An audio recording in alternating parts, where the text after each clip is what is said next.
The day before Thanksgiving in 1971, a man identifying himself as Dan Cooper bought a plane ticket from Portland to Seattle.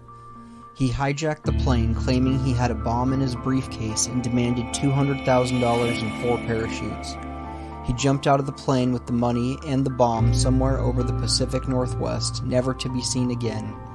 The FBI claims to have investigated over 1,000 people, including dozens of deathbed confessions. In 2016, 45 years after the hijacking, the FBI suspended its investigation of the case. While the FBI is no longer looking for D.B. Cooper, there is a community of people who are trying to solve the case on their own. Welcome to the Cooper Vortex. This episode is a long time coming. We both wanted to do it in person, and it was planned a few times, but never worked out. So finally, here we are.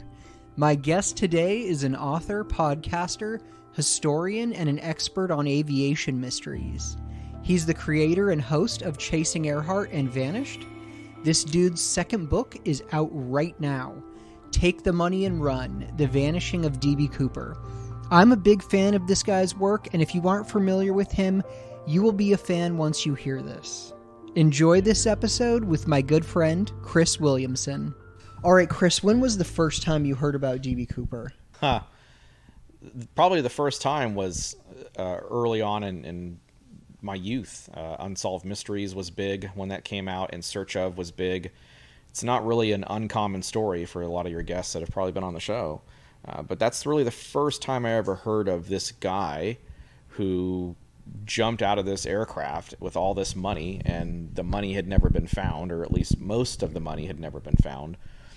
And it really left my consciousness. I'd always been fascinated with it, like a lot of the other cases that we cover for the show, but it wasn't Earhart. So I was too deep into Earhart and too deep into that whole rabbit hole to really put much more effort or thought into anything else other than that. So it was always sort of like looming, always on the horizon, and I would hear about it from time to time when a new suspect would pop up, or when Brad Meltzer did his piece on Decoded, and they talked about Kenny Christensen and all that. And I knew Brad from a while back, so I would be interested in that, things of that nature. When Rackstraw would come out, anything new, anything big that would be enough to hit pop culture, that's when I'd hear about it. So, but early on it was then. Yeah, and if you're following Unsolved Aviation Mysteries, there's not too many.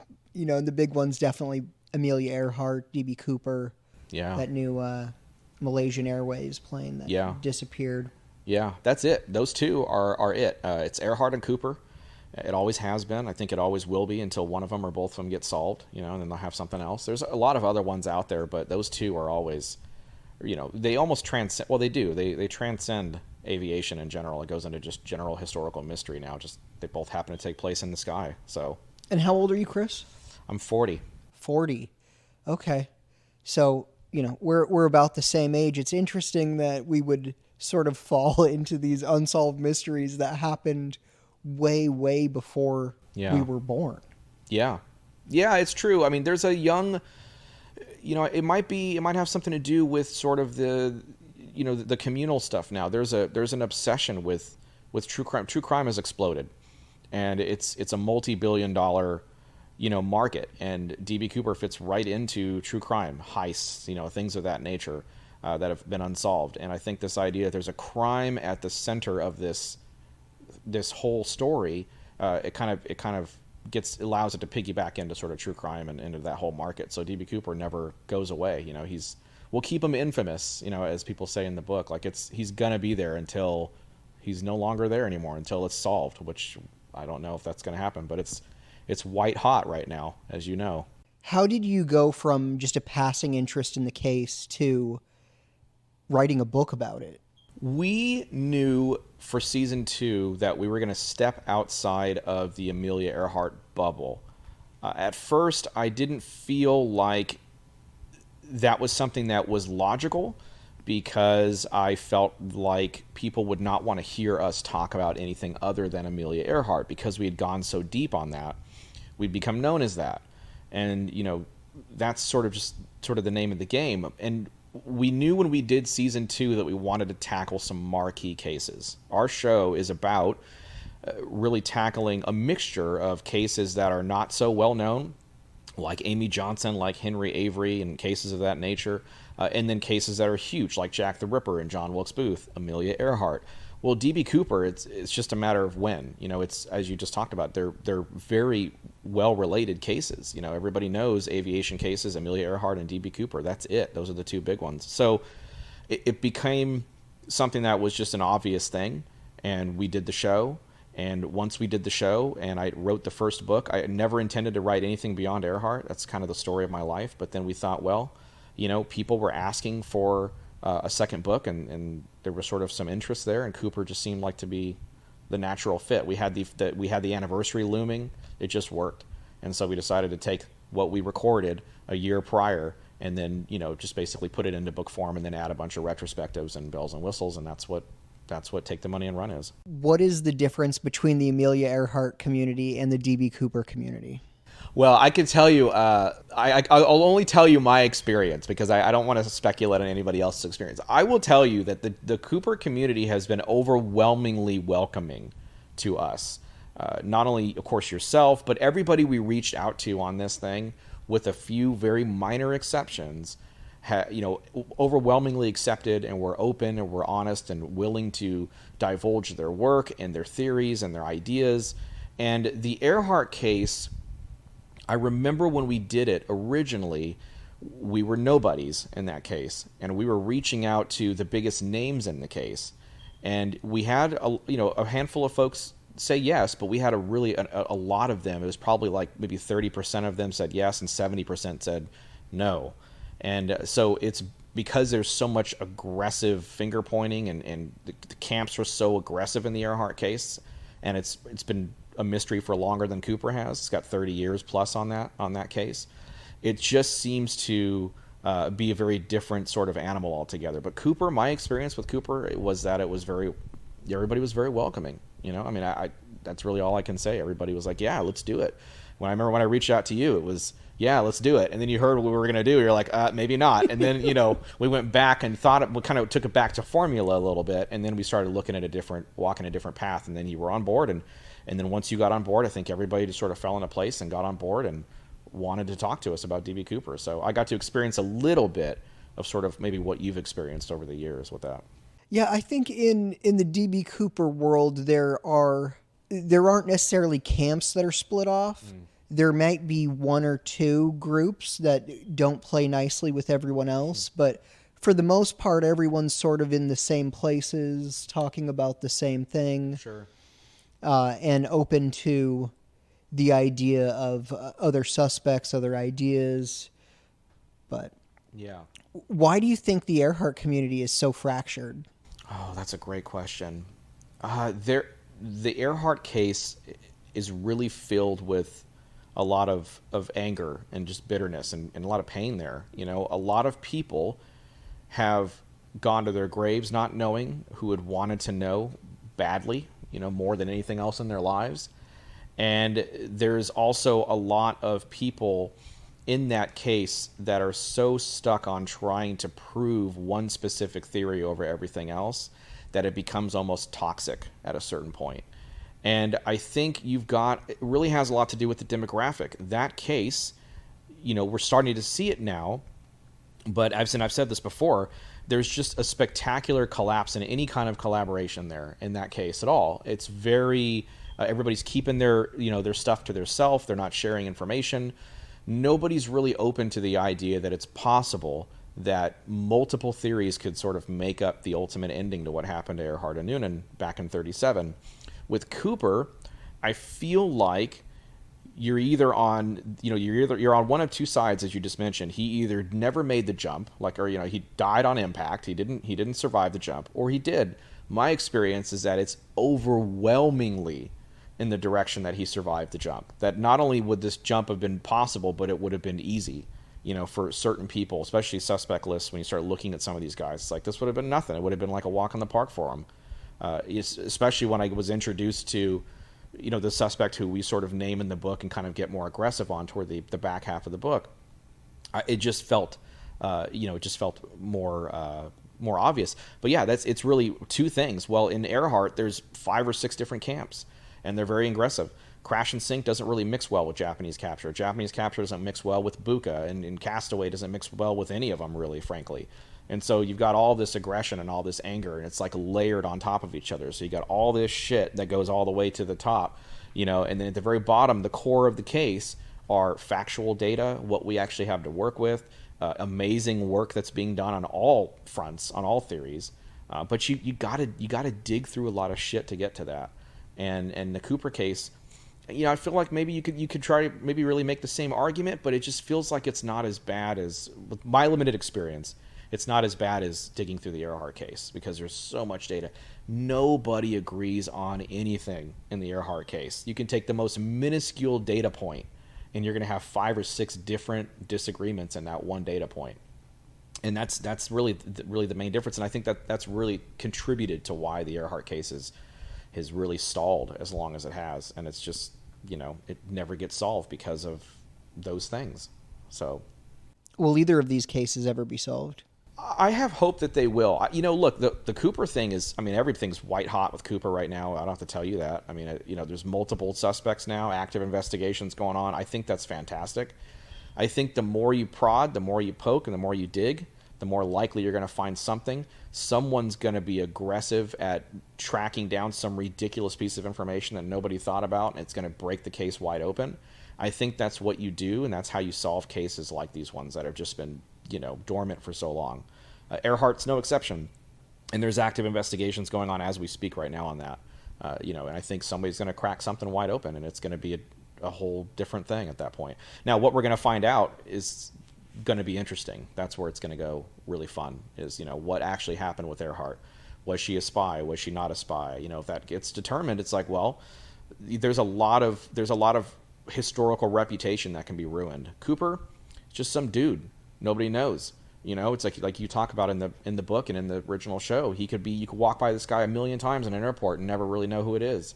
Earhart's America's sweetheart. She's like the biggest icon ever, the most photographed and videographed woman ever at the time of her disappearance.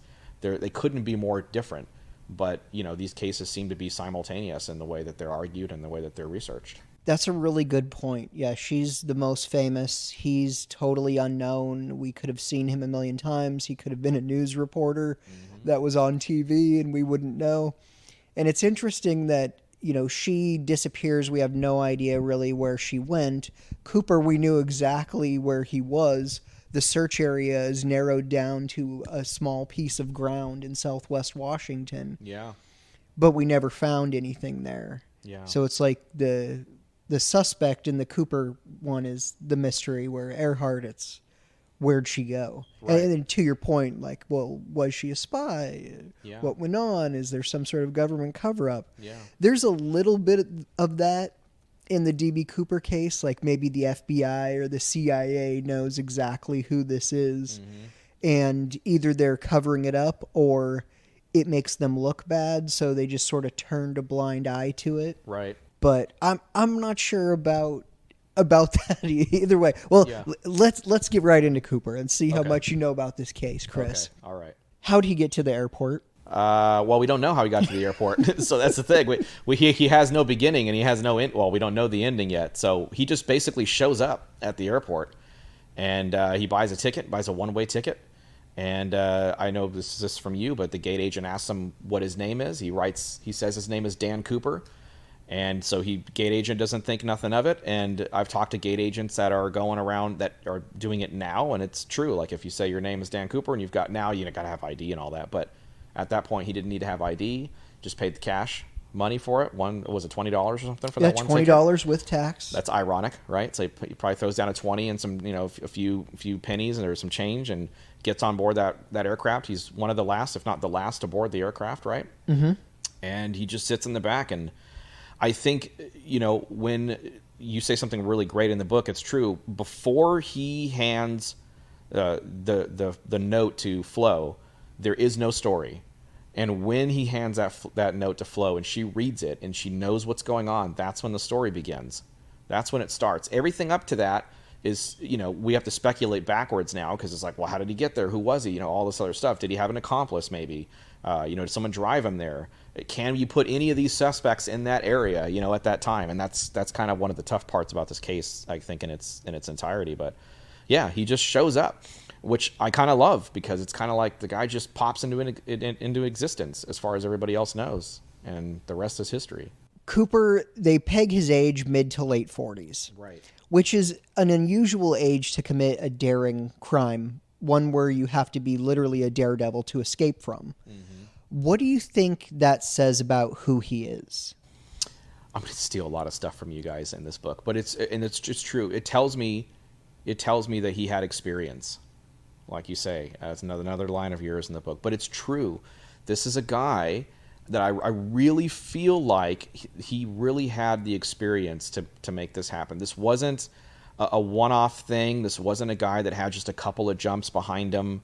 You said something in the book that really sort of gave me chills the first time I heard it. I know we're jumping ahead a little bit, but when right before he jumps, he sends Tina Mucklow back to the cockpit for the rest of the flight crew, and she turns around and she looks at him, and he's putting the parachute on, and she mentions that it looked like he had done that many times before, that he was maybe intimately comfortable with that particular parachute.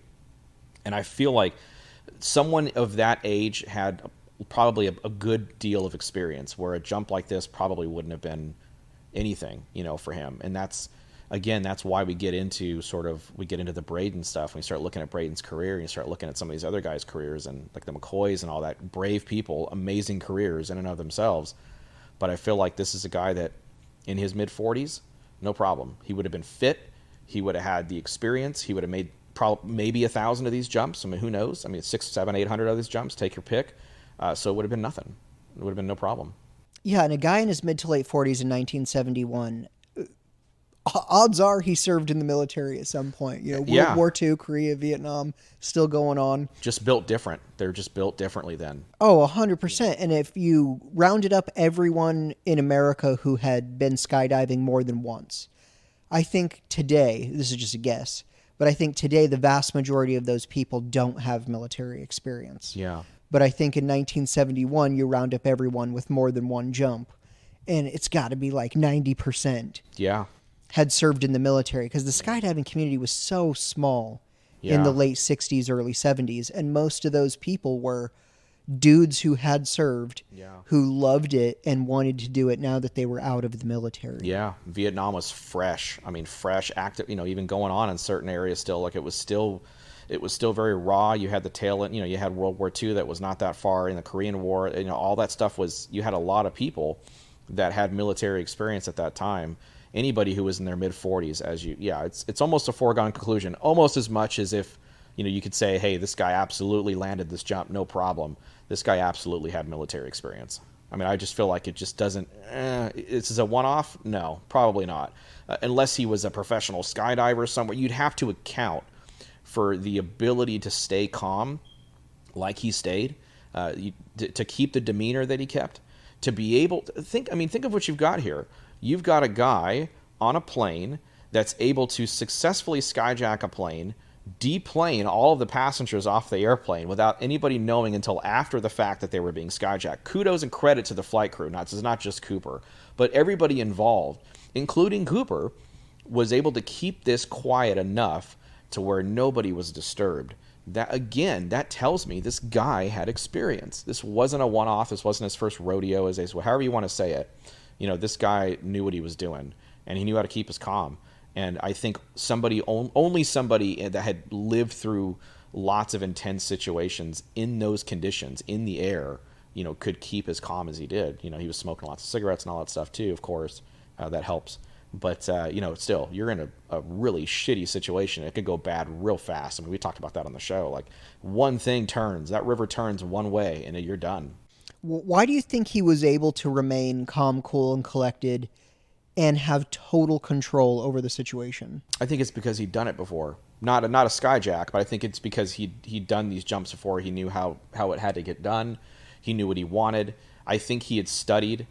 I think there's a good... I don't want to say amount of evidence. I'm speculating, but I think the odds are good that he probably did some serious homework and studied this flight, or studied what he was going to do. Maybe not this particular flight, but he studied the aircraft. We talk about it on the show and in the book. This guy knew more about the aircraft, that particular aircraft, than, even the flight crew knew about it.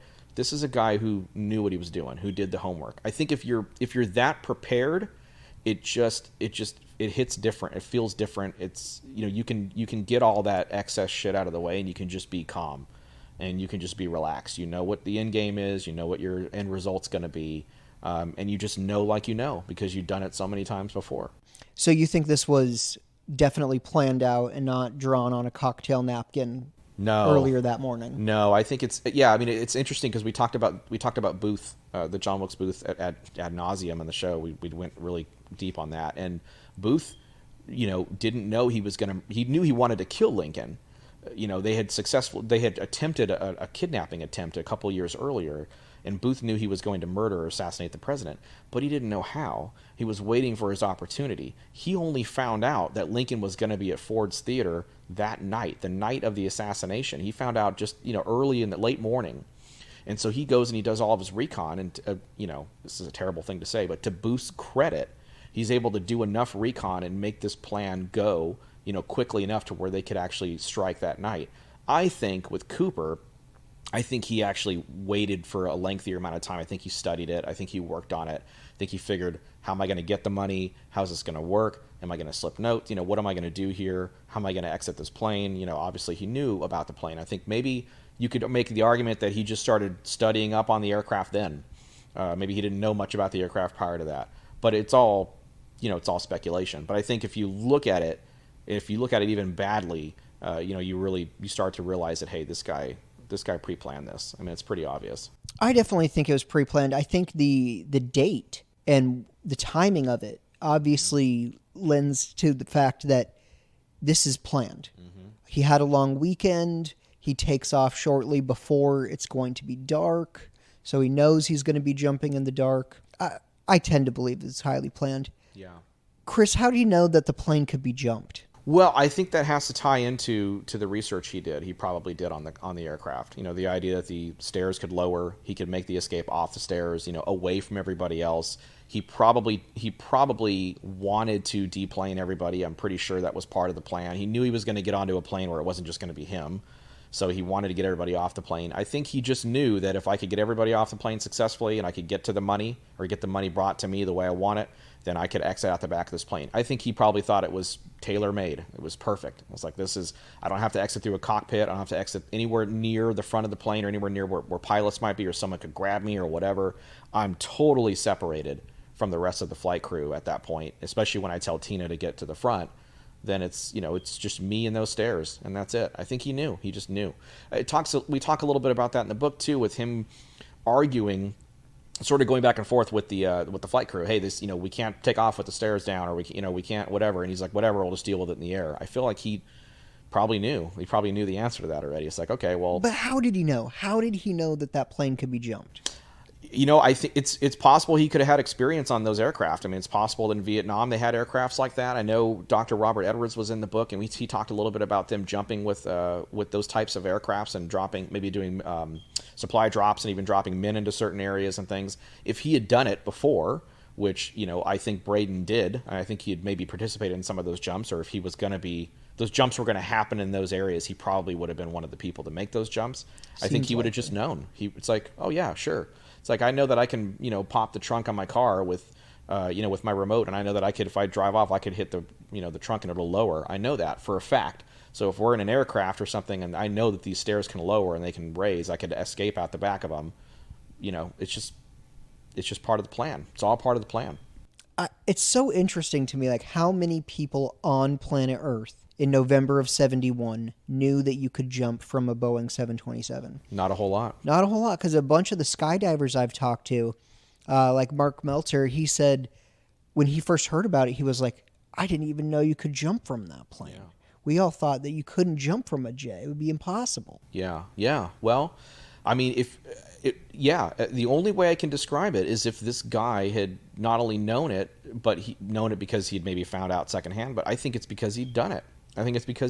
Whoever he was, whether we're totally, completely wrong and it's not Braden, whoever he was, I think he had done it. I think he had made that jump before. I don't think it was the first time he jumped out of that particular aircraft. Well, it's interesting he knew the whole flight configuration. It wasn't just like the one thing he knew was that you could jump out the back. No, he asked for a very specific flight configuration. Yeah. But then also didn't know how to lower the aft stairs.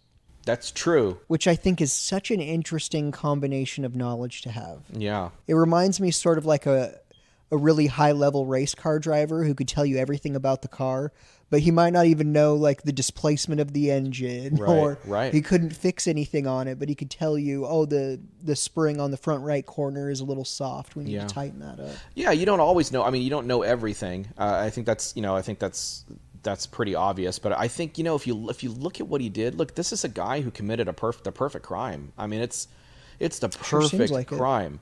It's never been, we don't know. There were so many really cool ideas that were floated past me during the original recording of the show and then the writing of this book when I would go back and do more research and have follow-up conversations with people. Maybe when we get to the money and stuff, it's like, oh, well, maybe, he didn't get to the money because of, X, Y, and Z. And it's like, holy shit, I never thought of that before. It's like, that's actually pretty brilliant, and that kind of ties into some of the pop culture stuff when it comes to DB Cooper and, people talking about him being Robin Hood-esque and all that stuff and stick it to the man and that kind of deal. You hear that all the time, but, there's some interesting possibilities that might actually play into that, which is kind of cool. It just adds to the mystique, I guess. Was his bomb real? I tend to think it probably wasn't. It probably was not real. The only reason why I would say that is because, and I asked Eric Eulis this question, like, theoretically, if he jumps out and that bomb is real and he hits the ground too aggressively, that bomb explodes and he's like blown into smithereens and there is no coup. That's where you're never going to find the money. It's like blown into, That would be a bummer. I feel like also if there's an air marshal on board, or if there's anybody who, if it gets out of hand and a passenger challenges them or something of that nature, and that bomb is real, that is a real, I mean, talk about going south real fast, right? So I feel like maybe he knew enough to make the bomb look real, and I think he just played everybody like a violin. And I think the bomb was never real.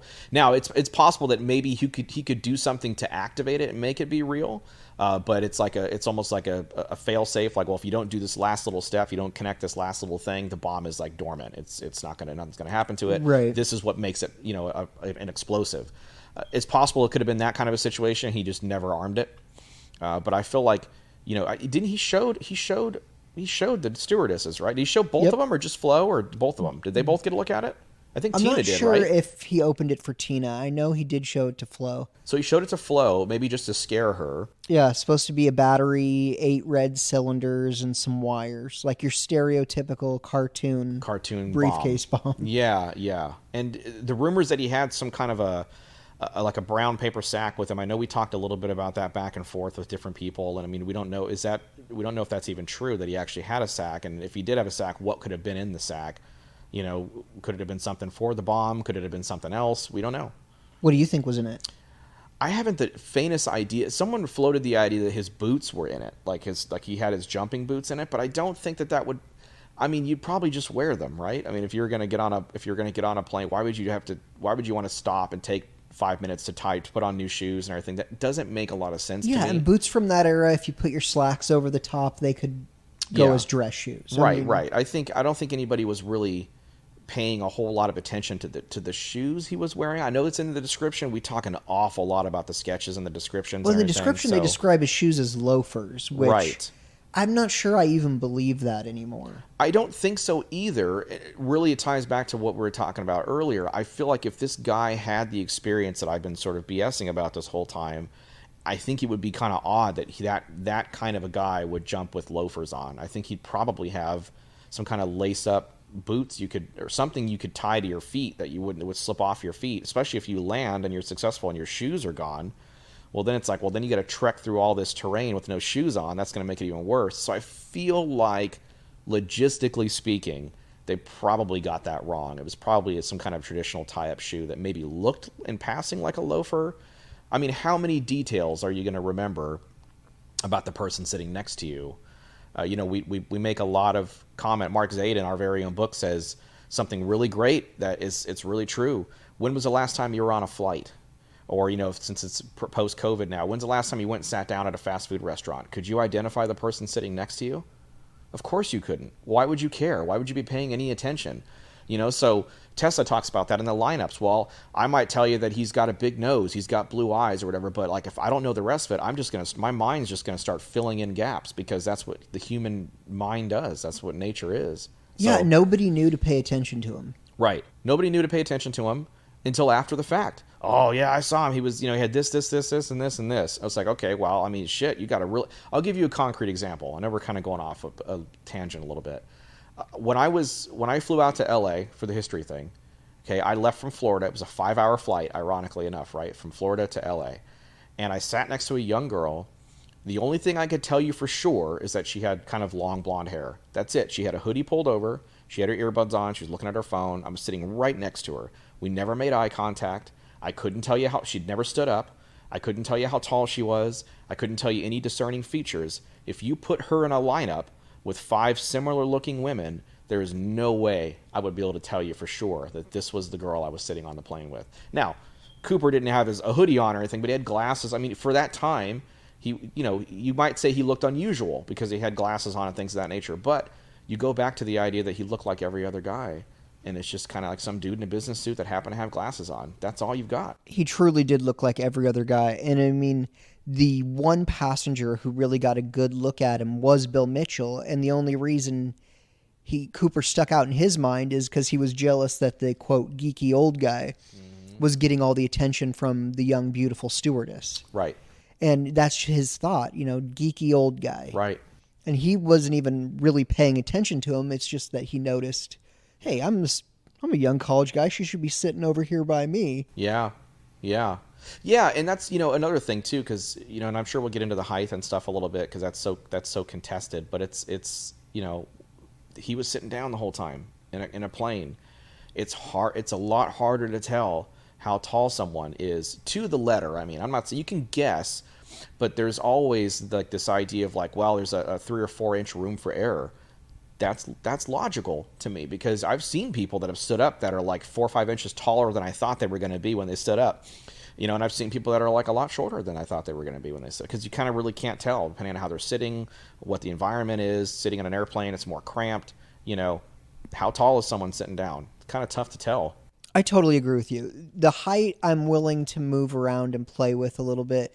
I'm even willing to move around on eye color. Okay, your suspect has hazel eyes or green eyes, because you have one stewardess see his eye color one time. Yeah. So I'm willing to be a little bit flexible on that one too, because you really only have the eyewitness accounts from Tina and Flo. Alice got a look at him, but she didn't really interact with him the way Tina and Flo did. And Flo was whisked away pretty quickly. So, I mean, she got that initial reaction with him, or that initial interaction with him rather, and then Tina basically stepped in and did the brunt of everything. 5 hours on the plane with him, lighting his cigarettes. I mean, did they have conversation? I'm sure that they did. Oh yeah, I love the fact that she lights his cigarettes. Yeah, I mean, there's conversation there. I always wonder about what was said.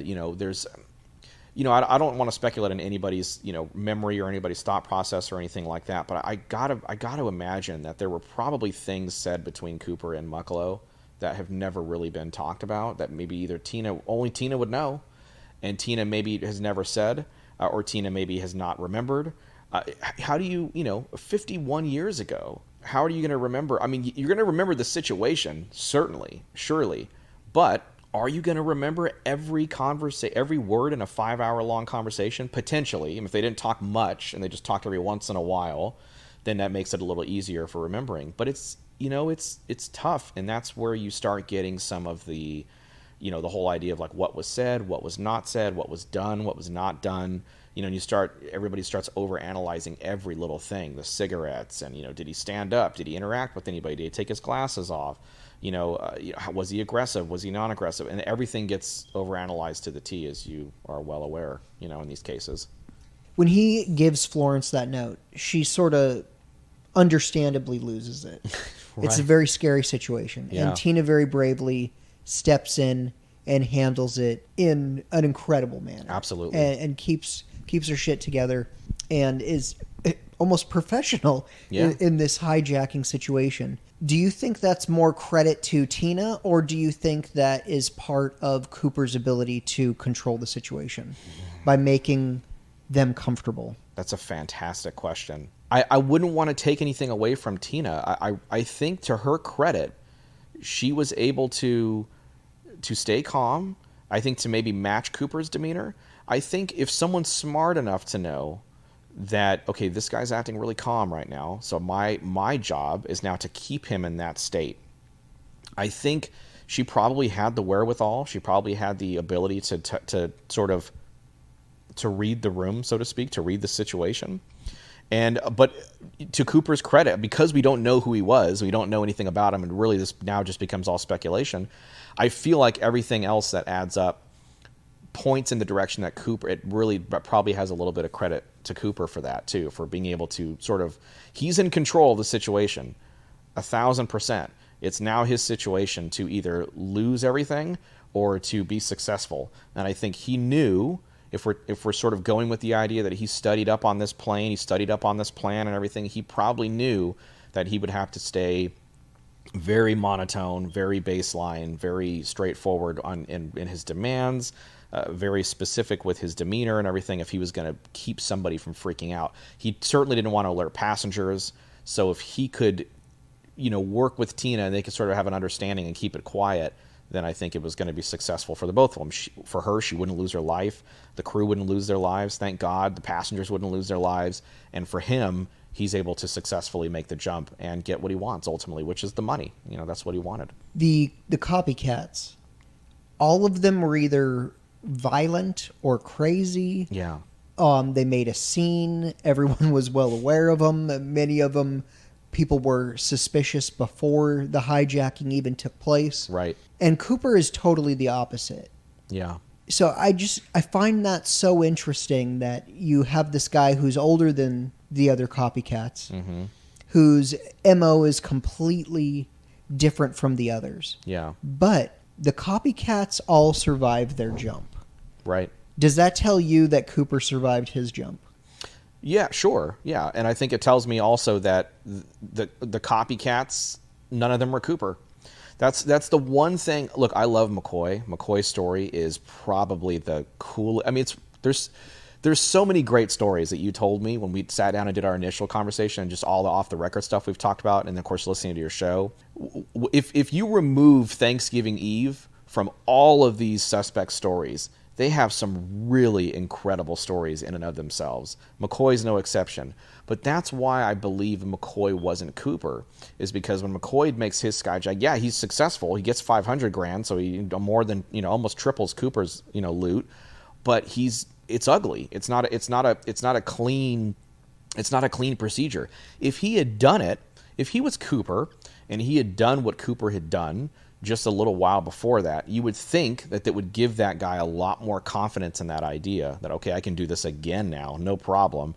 I know what to do. I know how to handle myself. But the fact that it sort of goes the polar opposite of that is really interesting in and of itself, and tells me that either something happened that spooked him and he got too nervous. I mean, he spent spent some of the money right away. I mean, he did get ratted out, but I mean, you figure if you're going to pull this off, you're going to copycat your own crime.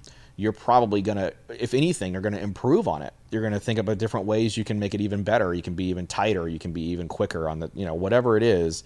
But the fact that it just goes sort of a different direction altogether, it just tells me that none of those copycats were Cooper. Yeah, McCoy did improve a couple of things over Cooper's skyjacking. And I think his plan was better than Cooper's. But his execution was so poor. He drew attention to himself in the airport. Mm-hmm. He drew attention to himself before the plane took off. Didn't he leave his note? Drew told me that, and I was like, Jesus. I mean, that's he left his note in the airport, a manila envelope. And then when everyone boarded the plane, somebody noticed the manila envelope sitting on a chair. So they run back into the plane like, hey, did somebody leave this manila envelope? And it was his hijacking notes. I'm telling you right now, thank God that wasn't a manila envelope, because if that was loose and I would have found it, I would have read that shit.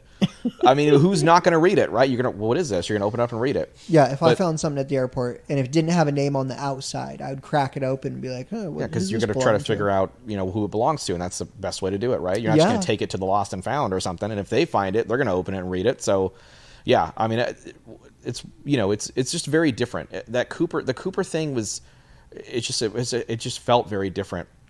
It was executed very different, obviously, and it just feels like he was way above a lot of these other suspects, and maybe he was just so much better than everybody else. Yeah, the execution was better and all that, but I feel like nobody had done it, so we had the element of surprise. This was a very crazy thing. I mean, so yeah, I mean, all that works positively for him, in this element of surprise and just getting on this plane and really blending in until he, couldn't blend in anymore. So he had to make his move. What about my pet theory that Cooper may have known McCoy? Yeah, I like that idea. I like the idea that he had an accomplice. That's when we start talking about like the, I think Nikki mentioned talking about like Dwayne Webber potentially being his accomplice, and that's kind of how, Joe ended up knowing all the stuff that Joe knew and all. I mean, I'm not as versed in that as of course as you are and a lot of the other people. Joe sort of had like a puppet master theory, and a lot of these suspects are connected. Yeah, I mean, interesting and fun. Hey, I like it. I'm that guy, man. I connect stuff, make stuff fit. When you don't have anything, we don't know. I say this about Earhart all the time. We don't know anymore. We have a lot of speculation, lots of theory, endless amount of that. What I'm talking about is factual data. We don't have anything more in the Earhart case factually now than we did on the day after they disappeared. All we know is what is in historical record, for sure. Everything else at that point is speculation. It's kind of the same thing with Cooper. We really don't know anything, but the only difference is we don't know anything about the beginning either. And that's even more frustrating, I can imagine, because this guy just pops up out of nowhere and he exists for about 5 hours and that's it. And now he's existed, eternally in our pop culture, and in your podcast and in all these countless books like mine and all these, I'm sure there'll be 2 or 3 more books coming out in the next year. That's where he lives now. And I feel like it's interesting to see kind of how that's all played out. But I feel like, the more you can put into it, if some of these suspects are related, potentially, if they work together, if they knew each other, hey, I like it. I mean, let's run with it. Let's try to eliminate that. That's kind of what I like to do, is let's not try to prove it. Let's try to eliminate it. Is it possible that he knew somebody, that he had a connection? If it's Braden, then that's not only possible, it's probable that he had connections. The whole idea of him doing, and that ties back to the homework, that Elsinore thing and the whole Lake Elsinore ghost thing, and the idea of him going to see Lyle Cameron potentially, asking about drop zones in the Pacific Northwest and all this crazy shit, and he had like the same boots. That you get into that, and that's part of the case we start talking about and trying to build for Braden. But like, there's possible that they whoever he was, he had connections. Maybe he was above the FBI. I love the idea of him maybe being CIA. That was sort of the birth of that at that time. With Singlob and a lot of the people that Braden knew. I mean, hey, possible, sure. Do you think it's possible that Cooper had an accomplice? This is something I've thought about quite a bit, because the more people you start to involve, the less likely it is. I mean, that's like, 9/11's an inside job. Okay, well, do you know how many people you would need to have involved in that? We never went to the moon. Yeah, everybody would have to fake it. The more people that you need to keep something a secret, the less likely it is to be true. So yeah. I wonder, did Cooper have an accomplice? Because if it is, like, it's his buddy, or it's his little brother, or his pal from the military, maybe that guy never talks. But the idea that you have multiple people go to their deathbed without coming forward, which, of course, we've had hundreds of people come forward and say they were involved in it, but that's another subject to get to. But do you think Cooper had an accomplice, or he was acting completely solo in this? I think so. I'm going to give you kind of a cop-out answer. I think it's certainly possible that he had an accomplice, somebody maybe to drive to get him out of the way, to get him out of the area quick. But I really feel like the more I research this case and the more I talk to the people that knew a lot more about it than I do, the more I just felt like he probably acted solo. I feel like that plays into the idea a lot more that that nobody ever discovered the rest of the money and nobody knows who this guy was, is because the only one who ever knew who D.B. Cooper was D.B. Cooper himself. And I feel like if you're going to be successful and you're going to pull this thing off, if there's nobody to tell, on the flip side of that, there's nobody to tell and nobody to rat you out, kind of like McCoy, what happened to McCoy. There's nobody to rat you out here. So if he keeps it to himself, I don't buy the whole idea that, when you start talking about it, it really becomes really clear. He burned the money to stay. I don't buy any of that stuff either. But I feel like whatever he did with the money or wherever the money's at right now, I think there's only one person that knows, and he's probably dead, and that's Cooper. So he'd probably be dead at this point. He probably. I mean, I guess there's a chance. And I was talking to Dave Futterman about this. There's a chance he could be. I think even Tom said there's a very small Tom K. There's a very small chance he could be in his late, high 90s and still be alive. I mean, even if he was only 40 years old at the time of the skyjacking, that makes him 91 today. And people who smoked in their 40s and did dangerous things, not a lot of those dudes saw 90. Yeah. Yeah, I think you can sort of extrapolate certain things and try to. I mean, again, I'd throw everything on the table. Is he alive? Maybe, sure, possibly, it's possible. But the idea is probably a lot slimmer that he's alive. But I think if he did keep to himself, there was no one to tell. So if there's no one to tell, then it adds to the idea of you getting away with it and never being discovered. And I think that was probably pretty important to him. Not just from a practical standpoint, but from the idea of like, maybe I want to take this to my grave. Maybe I want no one else to ever know that it was me, and that certainly seems like it would fit within his wheelhouse from the little we know, of course. Yeah, he definitely kept it quiet. Talking to Larry Carr, he's like, if you have a bank robbery and they escape with the money, it's very hard to figure out who that was. Yeah. As a police officer or an FBI agent, he said most of the time how those get solved once they get away, it's they run their mouth. Mm-hmm. They told somebody else, hey, I pulled this off. You won't believe I did this. And then that person tells. And he's like, if they end up getting away with the money, most of the time how those are solved is word of mouth. It gets around, and that's how the case gets solved. Yep. So the fact that there isn't a legit lead for this in 51 years does sort of lend, if there was an accomplice, then they both kept their mouths shut. But Cooper most likely kept his mouth shut unless one of the 900 confessions is him. Is accurate. Right, is him. And what's really interesting about that is the real Cooper could legitimately confess, and you of all people would know, it probably would get lost in the stream of confessions that are out there. So if everybody's yelling, I'm D.B. Cooper, when one of there's 1,000 confessions and one of them's right, I mean, are you going to go through every one of those confessions and do the dogged research to determine if that person's Cooper or not? So, I mean, he could have done it. I mean, he could have done it and confessed a long time ago, and it's just a confession that was just washed over and nobody ever looked at it.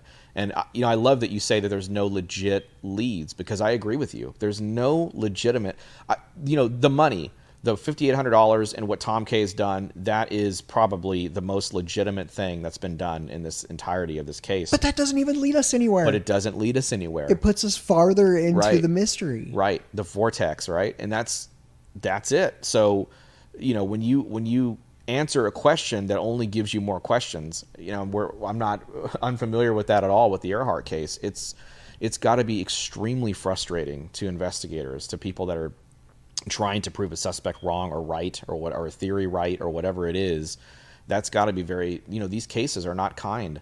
The longer they get, farther removed from the actual date of the incident, it's difficult. You're looking for Amelia Earhart. You're looking for a 55-foot, plane in an area that's roughly the size of Texas, and it's a plane that could have moved if it went down. Cooper, he hits the ground. They don't start searching till the next day, right? Correct? If I'm correct on that. So they have the first real search is the next day from the air. They fly over the flight path. But then they don't really have boots on the ground where they believe the drop zone is. Right. For 36 to 40 hours, depending on the account. You know the area. Could you get out of there in 36 hours? 100%. So there you go. 100%. Now if this guy, if it's a Braden or a McCoy or whoever you want to say, that's got military experience. Again, I'm going to lean on Braden because Drew was really fed me a lot of great intel on Braden and what he did, and in the MACV SOGs and everything. These guys he could absolutely get out of there in 36 hours, especially if you add in the idea that he had reconned it and done, maybe not been boots on the ground in that area or anything, but he had familiarized himself enough with the overall situation, what he was going to do, how he was going to escape, how he's going to get out. Would he have an accomplice? We're not sure about that. But yeah, I mean, if you're skilled, it's even going to be quicker for you to get out of there, and you know where you're going. You're going to hit roughly in this area. Maybe you got to come. Who knows? He could have had a compass on him. Like there's little things he could have had on him that we will never know because it was in his pocket or something, and he never exposed it to anybody on the plane. Yeah, sure, you can get out of there in 36 hours. I mean, that's a long time. It's a long time. I am a wimp, and I have no survival skills or anything. But you could drop me randomly in that area, and I can be out of there in no time. It's not, I've talked about this a million times. It's not the wilderness. It's not the middle of nowhere. There are small towns there. There's roads. There's railways. There's creeks and streams and rivers. Yeah. It's easily navigatable, and it's not hundreds of miles from civilization. I mean, the farthest he would have drifted outside the flight path, he might have been 20 miles from Woodland, Washington, which, it's a city. It's decent sized. Yeah. And only a few miles from Ariel or Amboy or Yakult. So, yeah, he could get out of there. There's no question. The amount of time before they were searching the area, and they never found anything. Then the weather gets bad. Yeah. And then they're not back there till late March, I think, something like that, when they had the sheriff's department, Cowlitz and Clark County Sheriff's Department. And they round up a bunch of volunteers, a bunch of Boy Scouts too, marched through the woods, never found anything. But yeah, is the flight path accurate, Chris? Yeah, I have no reason to believe that it's not. I mean, I think I think it's accurate. Why do you think there's so much debate on the flight path when it seems like we know where the plane was? Well, I mean, I think because we come up with the big fat nothing, and that's probably why. So it's like, well, maybe it's not. Answer. It's the same thing with Earhart. Well, if you look at what Snavely did, right, with Project Blue Angel and Earhart, and I'll try to relay similarities to those cases because I think they're similar in a lot of ways. They had searched like crazy in the area near Howland Island for that. I mean, it was in the middle of the Great Depression. They're spending millions of dollars a day, searching for Earhart and all that sort of stuff. When Bill walked this whole thing backwards, he started looking at part of the flight path that hadn't been searched by anybody. And it hadn't been searched because from a practical standpoint, they didn't need to search it. They didn't think it needed to search it because they knew where she was at. They were getting those S5 signals. She must have been around Howland. You've got to concentrate your stuff around Howland. But when you strike out, now all of a sudden you're looking at East New Britain. Now you're looking at the Marshall Islands. Now you're looking at Nicomoro, 400 miles away, 800 miles away, 1,700 miles away. So, I mean, you're starting to get, more and more draconian, ridiculous, lengths away. I think it's similar. If you're not finding anything directly in the heart of that flight path or where the drop zone would have been, you're going to expand, right? A little bit at a time, little by little. And it's all of a sudden now you've got a totally different flight path, and now they're going in a totally different direction, or they're veering off in this different area here, and they're thinking maybe he jumped in this area. But I think it's just because of what they've not been able to come up with is why that flight path has been sort of argued that, well, maybe it's not the actual flight path. Maybe it's something different. Well said. That is a fantastic answer. I really like that. All right, along the same lines, is the drop zone accurate? The Ariel, Amboy, Yakult area? I think so. I don't think we have anything to tell us that it's not, that's legitimate. And again, I'm not versed in this case like you are, so correct me if I'm wrong. But I feel like everybody I spoke with, everything that I know, and the limited knowledge that I have, I really feel like not only is the flight path accurate, but the drop zone's accurate. It's probably where he hit. That's probably where he took off. He probably, like I said, he had 36 hours, maybe even a little bit longer to get ahead of everybody before the news hit that everybody knew that this plane was skyjacked and all this stuff happened. I'll ask you, when did the news hit? How soon did it become public that Cooper, was it when they got the flight down on the ground finally, or was it they had a press conference right after that? Like, how quick did the news hit? I believe the news broke that night. Okay, so he of had the skyjacking.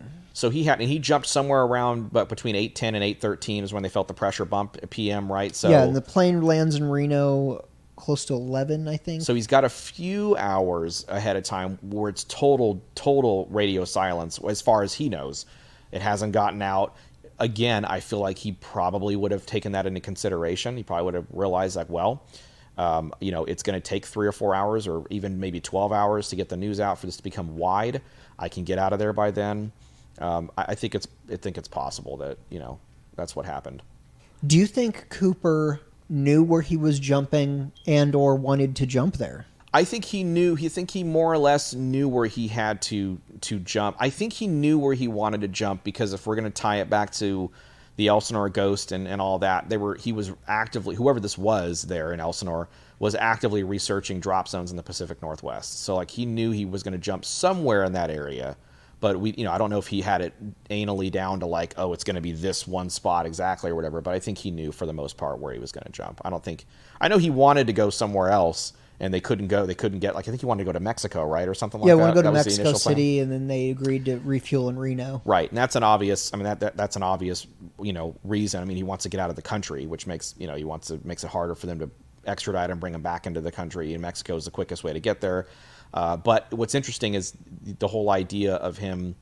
How far is the Canadian border from where their flight path was at? Could he have gone from to Canada? Seattle? Probably 100 miles north. So because I know there's been a lot of talk about him potentially being Canadian, and the whole idea that the Dan Cooper was a French Canadian comic book hero or comic book stunt pilot or something that did all this stuff. I didn't get too much into that, but it's interesting that he didn't select to go to Canada instead of going to Mexico. I understand why he would have picked Mexico over Canada, but it technically is farther.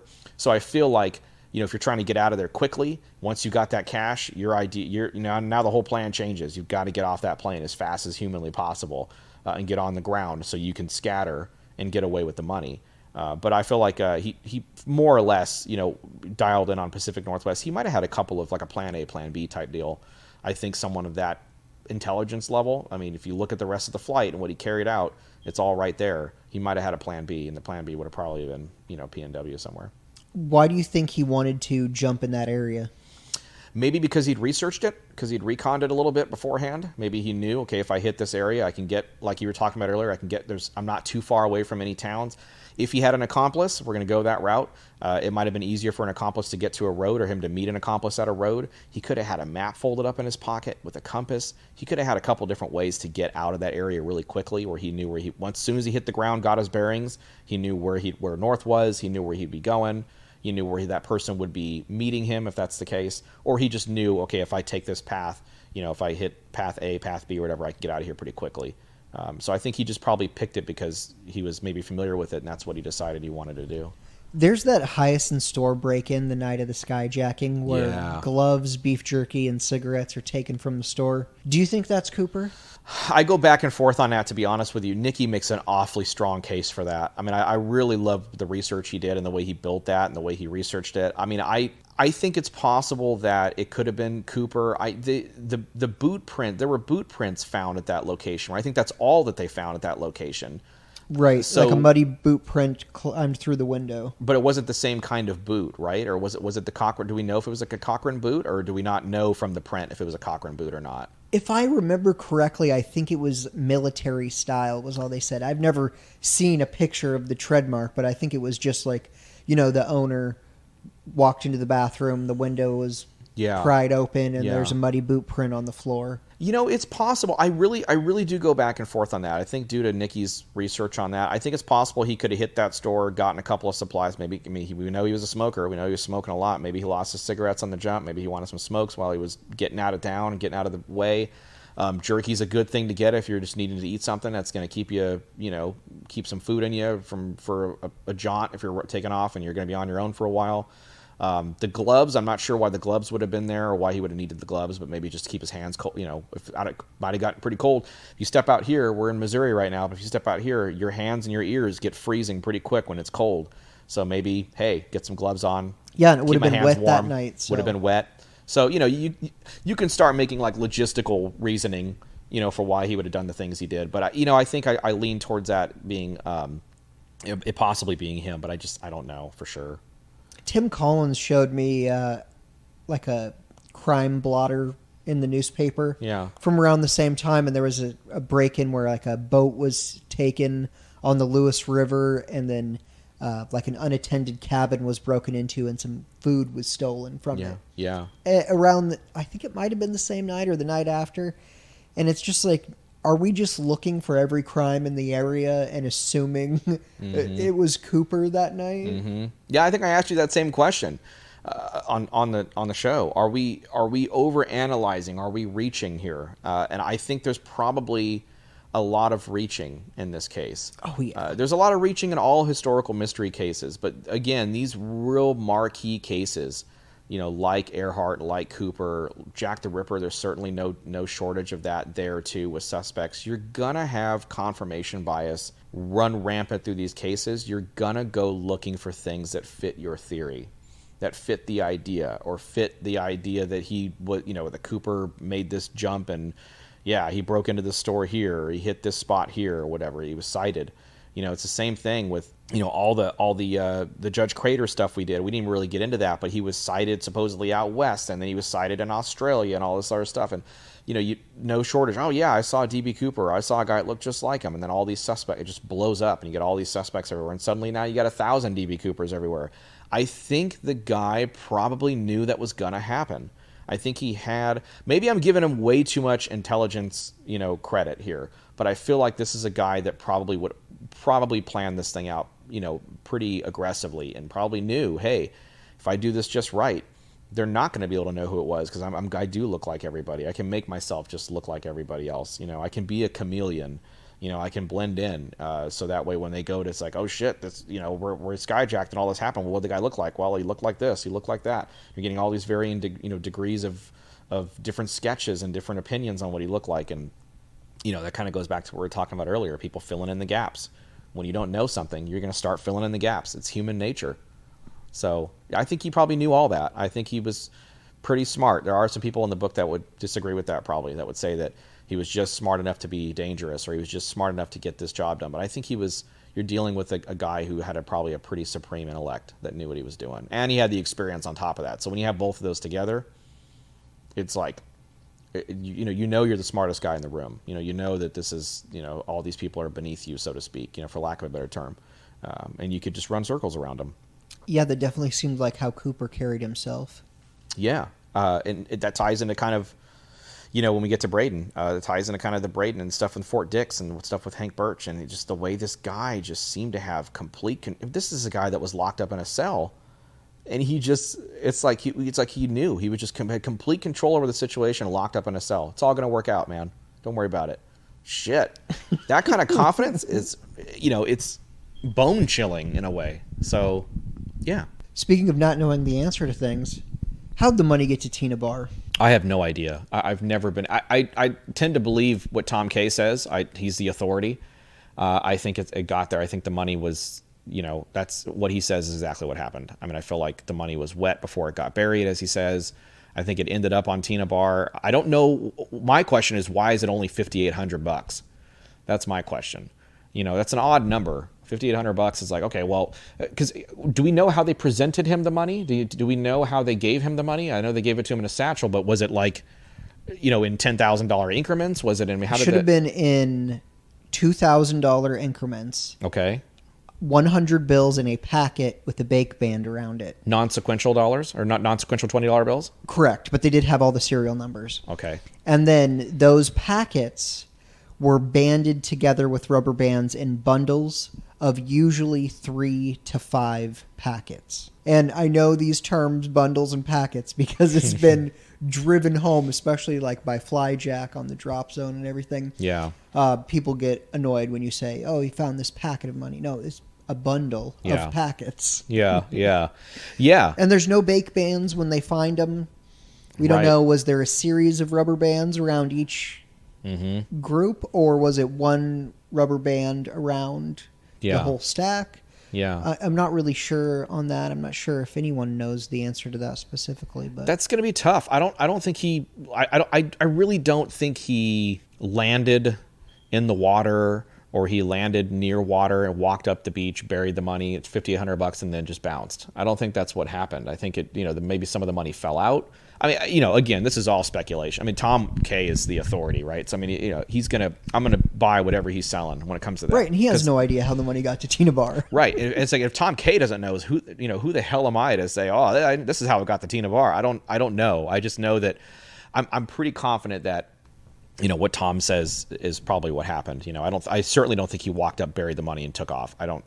I just don't think that happened. It would be unusual to just bury a portion of the money. It would be. The only thing I could think of, or the only reason I could think of for that, is that it would have been intentional, that he did it to throw off a scent or throw off a direction maybe, or whatever the case is. Again, this is all speculation, obviously, on my part, and I'm sure other people have had this thought before I have, but that's the only logical thing in my brain that makes me think, well, maybe he could have buried the money, or maybe he did that intent. Maybe he had a hand in that. But when you look at what Tom discovered and what they did with that scientifically, it's like, well, that's probably not. It's probably bullshit. I mean, how Tom says it got there is how it got there, I'm sure.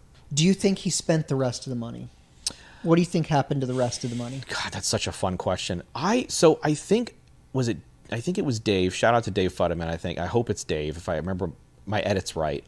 Dave mentioned the possibility of him donating the money, which is, can I cuss on the show? Is that yeah, okay? Sure. Which is fucking awesome. Can you imagine if you did this? You talked about Barb, right? We talked about Barb Dayton a little bit. And again, I don't know much about Barb as far as, I love the story. I love all what I know. But the idea that Barb didn't do it for the money. Barb did it because she wanted to prove something to herself. It was a more intimate thing. It wasn't about the money. It never was about the money, right? Can you imagine if this guy, whomever he was, and this goes against, this is about to go against Braden, by the way. So for people who think I'm just pure pro Braden, it doesn't fit Braden's MO. I think Braden would have absolutely kept the money and spent it somehow, or got it cleaned, or cycled it through, or done something like that. But can you imagine if this guy jumps out and makes this successful skyjacking, and he fucking donates the money? And that's how it ensures that the money, because they're not going to check the banks aren't checking every suspect 20 like Tom K says. They're not going to. It's labor intensive to do that. So can you imagine if he just decided to donate the rest of that money? And then it's like that. You'll never find. You know how they say never. I'm saying never. Like, you'll never find that money if it was donated. It's gone. And I thought that was amazing. And I'm not saying that's what happened, but I thought, wouldn't that be cool if he just donated the money? And maybe he didn't donate all of it. Maybe he kept a little bit of it. We don't know. But maybe he stashes the $5,800 to throw off the scent, keeps $20,000 for himself, and donates the rest of it somewhere. The origin of the Vancouver Boys and Girls Club was a donation from D.B. Cooper. Can you imagine that? That would be. Can you imagine that? There was I just feel like that would fit in with, again, this Robin Hood personality and all the stuff it's made up, like the Boogeyman, Three Little Pigs, shit like that. Like, it's not real. We don't know if he was a Robin Hood-esque type guy. We can only base it off of, historically speaking, what Tina's testimony, Flo's testimony, the flight crew, people who were on the plane, Bill Mitchell, all those folks. We can guesstimate, what his demeanor was. We know he was calm, all that stuff happened. None of that tells you that he was a Robin Hood, stick it to the man, robbing from the rich, given to the poor type of guy. Right. That's been made up. It's been got, just like the whole DB moniker was made up. It's like he never, in a million years, the Dan Cooper thing, you talk about it in the book, and you make such an excellent point. It's absolutely not a fluke that he chose that name. I think you go back to Fight Club and Tyler Durden and all that stuff. It's very true. If there's something that means something to you, that's maybe an inside joke. You're going to be the guy that you're going to be the guy to do it. You're going to have a little fun with that. But the whole idea that, I can just think about him donating that money and just think like that would be so cool if that happened.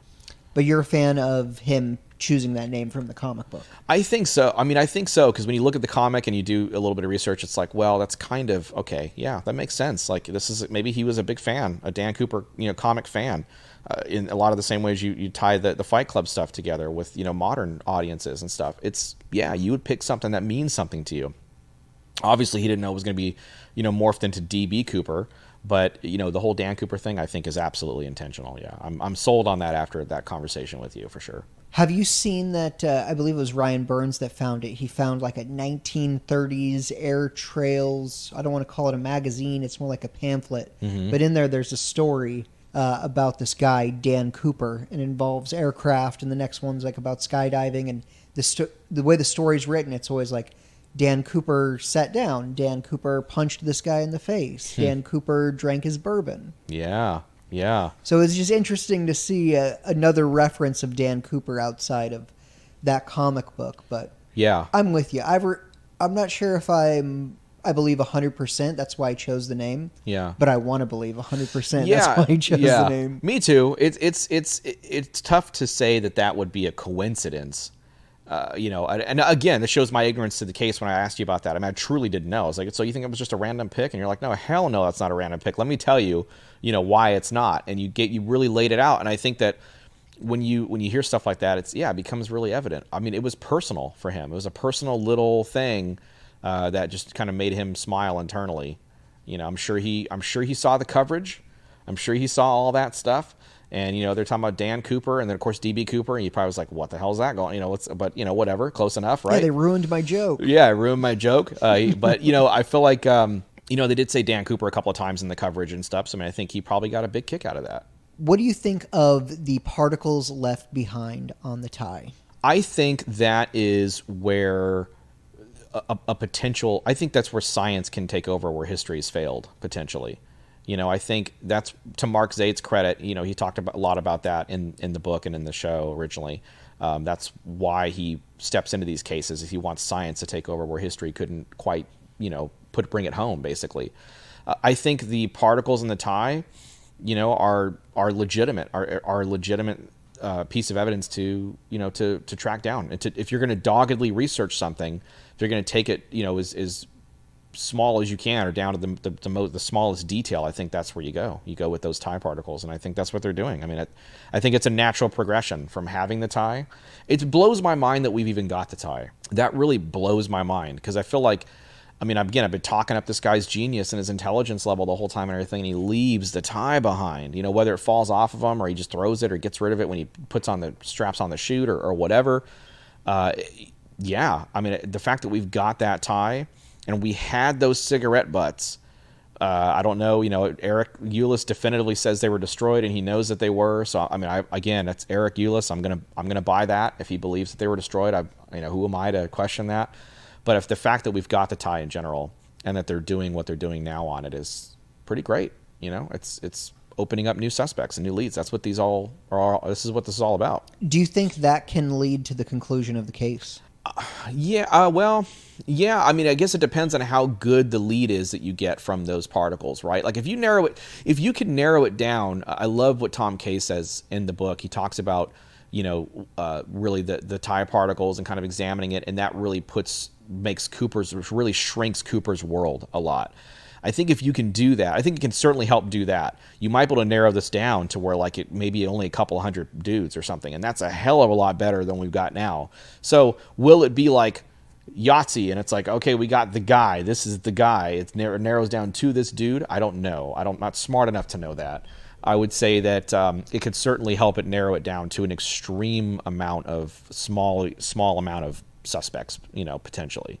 So you chase those leads, man. You follow that evidence wherever it leads, no matter how minuscule it is. And, if you can knock on a door, and you can get closer to something, then that's what we can do here. And I think that's what's going to happen with it. I don't know if it's going to conclusively solve it, but it's going to be an important step in solving it, I think. Do you think he left the tie on the plane by mistake, or was it intentional? That's a total crapshoot. I lean towards him being a mistake. That he slipped up, which was, I think, again, I'm talking up this guy's genius, right? I think it was a rare slip. I don't think he left it on purpose. A lot of people say it's possible that he left the tie as a fuck you to the rest of the, to whoever's going to be investigating, the authorities and all that stuff. I don't know about that. I really think this guy probably wouldn't have done. That's kind of why when we get to the Cooper letters in a bit, I'm sure we'll talk about that. That's why I kind of on the Cooper letters, like, yeah, especially letter number 6, and it kind of ties into Braden and it ties into kind of some of the ways he talked. But Cooper doesn't strike me as a guy that would go back to that well and start teasing police and teasing authorities and everything. I feel like he would. It's a job. You get that. You plan that job. You execute that job. You leave that job, and you're done. You don't tell anybody about it, and that's that. I don't feel like he would have waited around and told a bunch of, tease the police or tease authorities. And I really feel like he wouldn't have intentionally left the tie back there. I think it was probably a mistake. I agree with you, and I agree with you on the letters too. I mean, he asked for his notes back. Mm-hmm. If he's going to ask for his notes back, is he then going to successfully pull off this hijacking and then think, I'm going to write the Oregonian a letter? Right. It just doesn't make sense to me. Yeah, it doesn't fit the MO of the rest of the plan. It doesn't fit the MO of the rest of the plan. And so for him to deviate from that MO, something's got to cause that. Now, it could be a mental thing. It could be like you talked about. People brag about this shit. I mean, it's really, that's how these cases get solved. Talk about Larry talking about bank robberies getting solved that way. Cooper wasn't, necessarily immune to that kind of stuff, but I feel like he would have known more than the average person to just keep quiet and, keep this to myself and I will actually get away with this. So I feel like, leaving the tie behind, he probably obviously regretted that, was probably pissed when he realized he left it behind. Because now you've got evidence.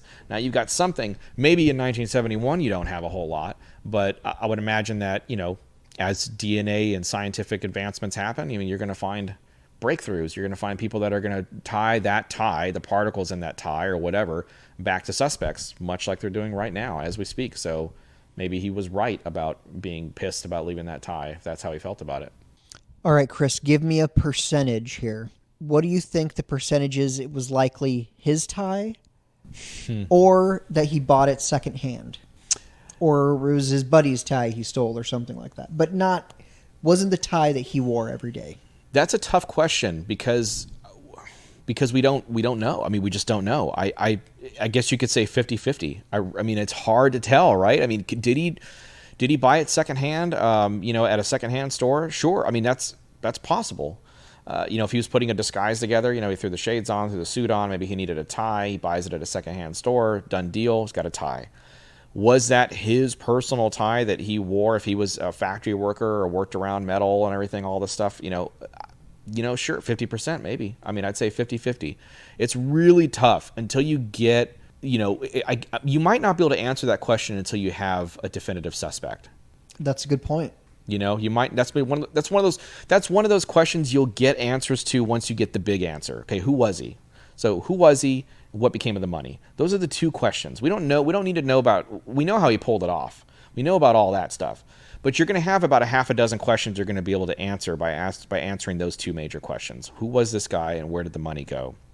Once you figure that out, then you'll know where he worked, what he did. Okay, that's probably likely was his tie that he had every day because he wore it around every day or whatever. Then you can start researching the genealogy of this person, who he was, maybe reach out to extended family. That'll unlock some doors. You'll start to get little questions that you'll be able to pick off. But right now, I'd say it's a crapshoot. I'd say it's 50-50 either way. Yeah, I guess that's the right answer because there's no other way to say it. Well, it's 90% it was his tie. I mean, it's hard. How do you know? How would you know? So it's one of those things where you're taking speculation and you're just kind of going either way you want to go with it. If you believe it wasn't his tie and it was secondhand, then you could probably find answers or reasons to believe that. Again, confirmation bias runs rampant through all these things. So you will find reasons to support your claims if you look hard enough. But I feel like the only logistical answer to that is it's a crapshoot. Yeah, I think that's the right answer. Like I said, until we find out more information. Yeah. Tom Kay has said before that he believes Cooper was a guy who regularly wore a suit because if you're going to do this daring heist, you're going to want to wear something that you're comfortable wearing. If you are an airplane mechanic used to wearing coveralls every day, you might feel out of place wearing a suit. To poo-poo that theory, most people on that plane, most dudes on that plane were likely wearing some version of a suit and tie. Sure. You look at photos from that time period, people dressed up, people dressed nicely. Yep. So it would have been wildly out of place to wear your coveralls or to, like today, wear pajama pants and slippers and a ratty tank top onto the plane. Hey, I've seen some of that on these overnight red eyes. People will come in their pajamas and stuff. 100%. Why not, right? You're going to be on a plane. There's pajamas on every single flight. Yeah. Yeah. No, I agree with you. I think the idea that I think him wearing a suit or dressing business-like, I think added to the blend. I think it added to the job. You need, if you're him and you're attempting to do this, you need to call as little attention to yourself as humanly possible. And I think dressing a certain way, dressing like the rest of the flight, the passenger list for the most part, like I said, people traveled, they dressed up when they traveled and things of that nature. A lot of dudes wore suits at that point. I think him wearing a suit is probably part of the plan. Now, whether he wore it every day, I guess, again, that's another speculative crapshoot, because, once you find out who he was, maybe this guy was, did work in a factory and was a supervisor and maybe did wear a shirt and tie at least every day or something like that. And he just had the sport coat, threw it on, and that was the end of the ensemble. You throw the glasses on, there you go. You got your DB Cooper outfit, basically. So it's possible, but again, I think it's one of those questions you're going to have to answer once you identify who it was. Do you think there could be an element of CIA or FBI cover-up or steering the investigation towards a dead end? I'm going to say yes, because I believe it was Braden, and because I know Braden knew Singlob very well, and I know that Braden had specific connections that were high up. You couldn't get much higher than that guy when it came to his military ability and his experience and the people he knew and the connections that he'd made along the way. So I feel like it's an absolute possibility that whoever this was above the FBI, and whoever it was, whether it was the CIA or another government institution or whatever it was at the time, may have been able to assist in keeping it quiet or keeping some interested parties off his scent.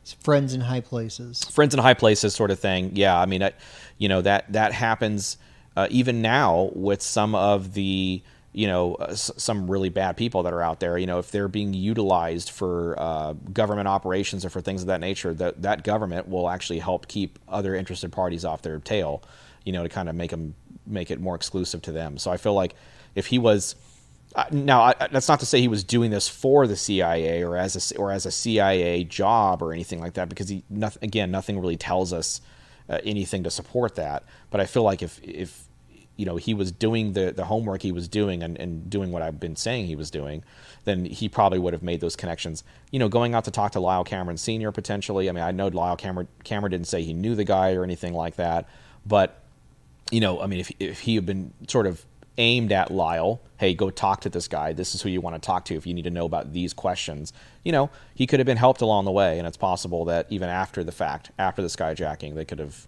stepped in and assisted to either help him get away. That just gets speculative, and I try to stay away from that as much as I can. It's fun to speculate and to talk, but we don't have any concrete data to support that. That's just me bullshitting, basically. Why is Ted Braden your suspect? So I'll tell you what happened, and I'll be very honest. Robert Rackstraw was actually my suspect. So people who don't know the story of sort of how this all came about, and that really I credit you for that, steering me away from Rackstraw. Not that Rackstraw is not amazing in his own right and doesn't have a hell of a career and have a hell of a story, but I started looking. I took it back to Formula after you said, hey, maybe you should look at this again and see if there's anybody else. And I remember talking to you about it. I said, who would you, if you were coming into this fresh and you didn't have the experience you had, who stands out to you? And I remember you talking about Braden. And that's not an endorsement of Braden, but you just thought he was compelling. He was interesting. And I remember you telling me, have a conversation off the record with Drew, and then you'll see sort of, why I kind of feel compelled that Braden is a good dark horse. And I love a good dark horse suspect. That's a big deal for me.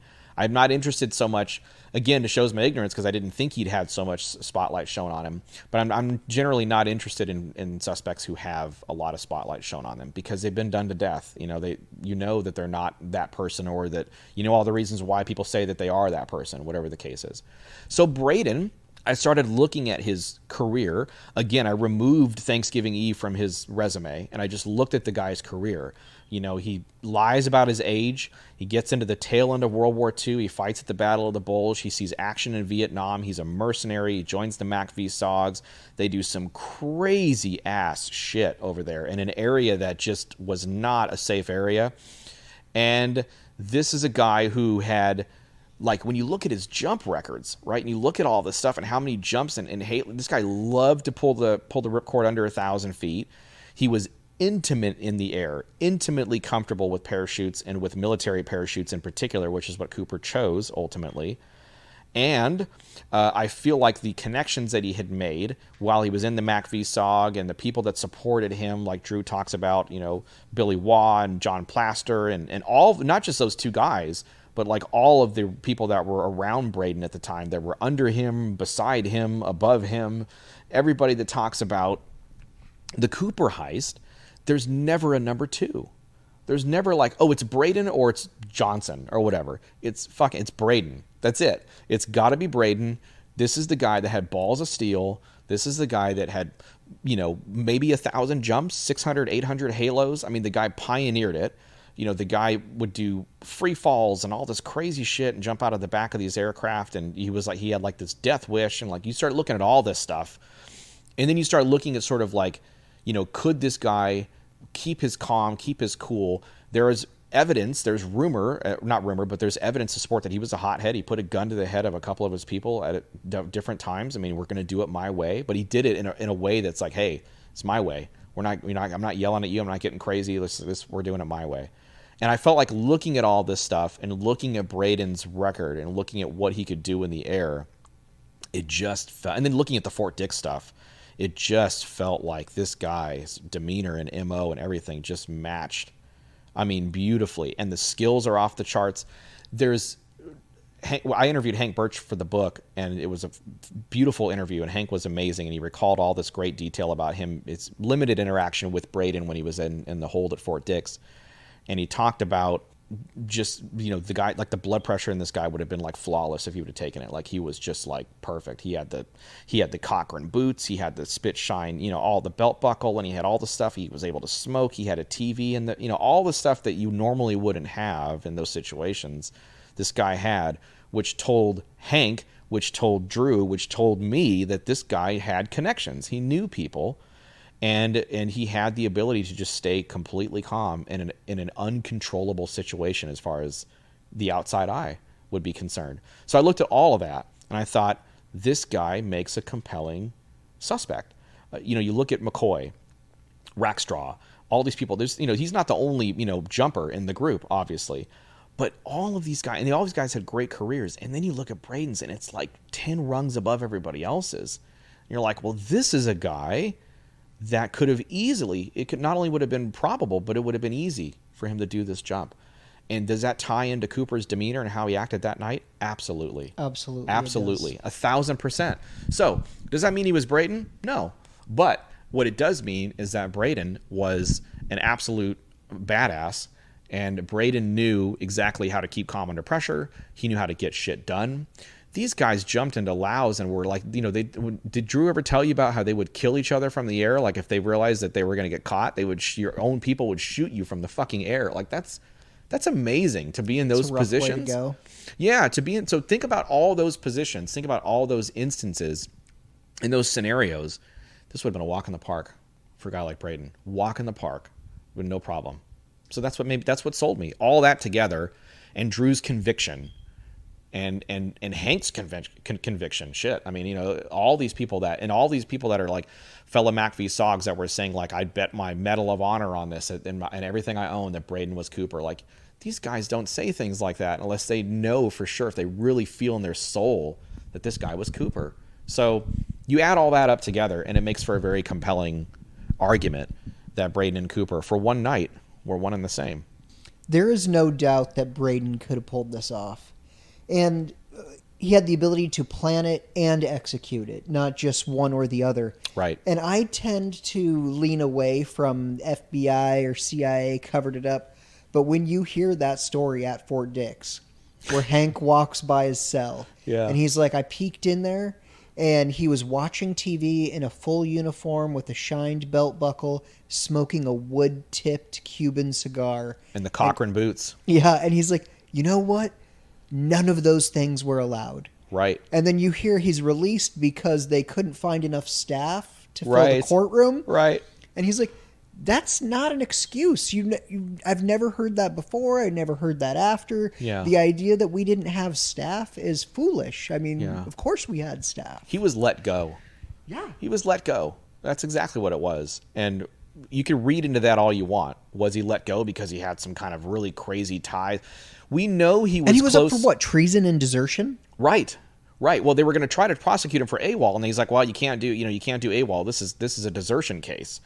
And you look at all that, you think, well, this is a guy who, he knew Singlaw. They were very close. They were friends. They used to hang out in the jump clubs and drink together. And it's like, here's Hank talking about, here's this, this one of the future founders of the CIA hanging out with these nobodies that are just his buddies that are, they're drinking and having a good time, and they would tell stories to each other. And Singlaw probably highly respected Braden's ability. Good soldiers obviously were hard to find. So this is a guy who, he lied about his age. He had no problem taking somebody else's identity and using it. That was really interesting too. He took the name of a Canadian. I forget the guy's name, but he took the name of a Canadian, fellow soldier who was a Canadian, which is interesting because it ties it, the whole, D.B. Cooper was Canadian maybe or whatever. It's like, well, maybe he wasn't Canadian, but maybe he took the idea from, that. Do you remember the name off the top of your head? I don't. It's in the book. We'll have to look. I'll let you know. But I know Drew knows it. I forget off the top of my head. Yeah, I believe I've heard it before too. But yeah, and he just happened to be Canadian, which is interesting. You're grabbing at straws maybe, but it's like pretty cool little things here and there. So that's all that compelling information together made me just think like, well, this is a guy who you need to shine a bright spotlight on him, and you have to deal with all of this that we've sort of put forward now. It's like, okay, this is sort of the hypothesis as we've hypothesized it to be. Drew, I will say on the record fully, this is Drew's research, this is Drew's thing, I'm just merely sort of trying to help him. This is sort of serves as the back end of this book serves sort of as a quasi sequel to Paratrooper of Fortune, to Drew's book. And that's to Drew's credit and to Hank's credit and to some things that Nikki said. What's really interesting about this book when you read through it, before we ever mention Ted B. Braden's name in it, there are a lot of cool little things that kind of attach themselves or lend themselves to Braden being Cooper we don't even have to mention his name.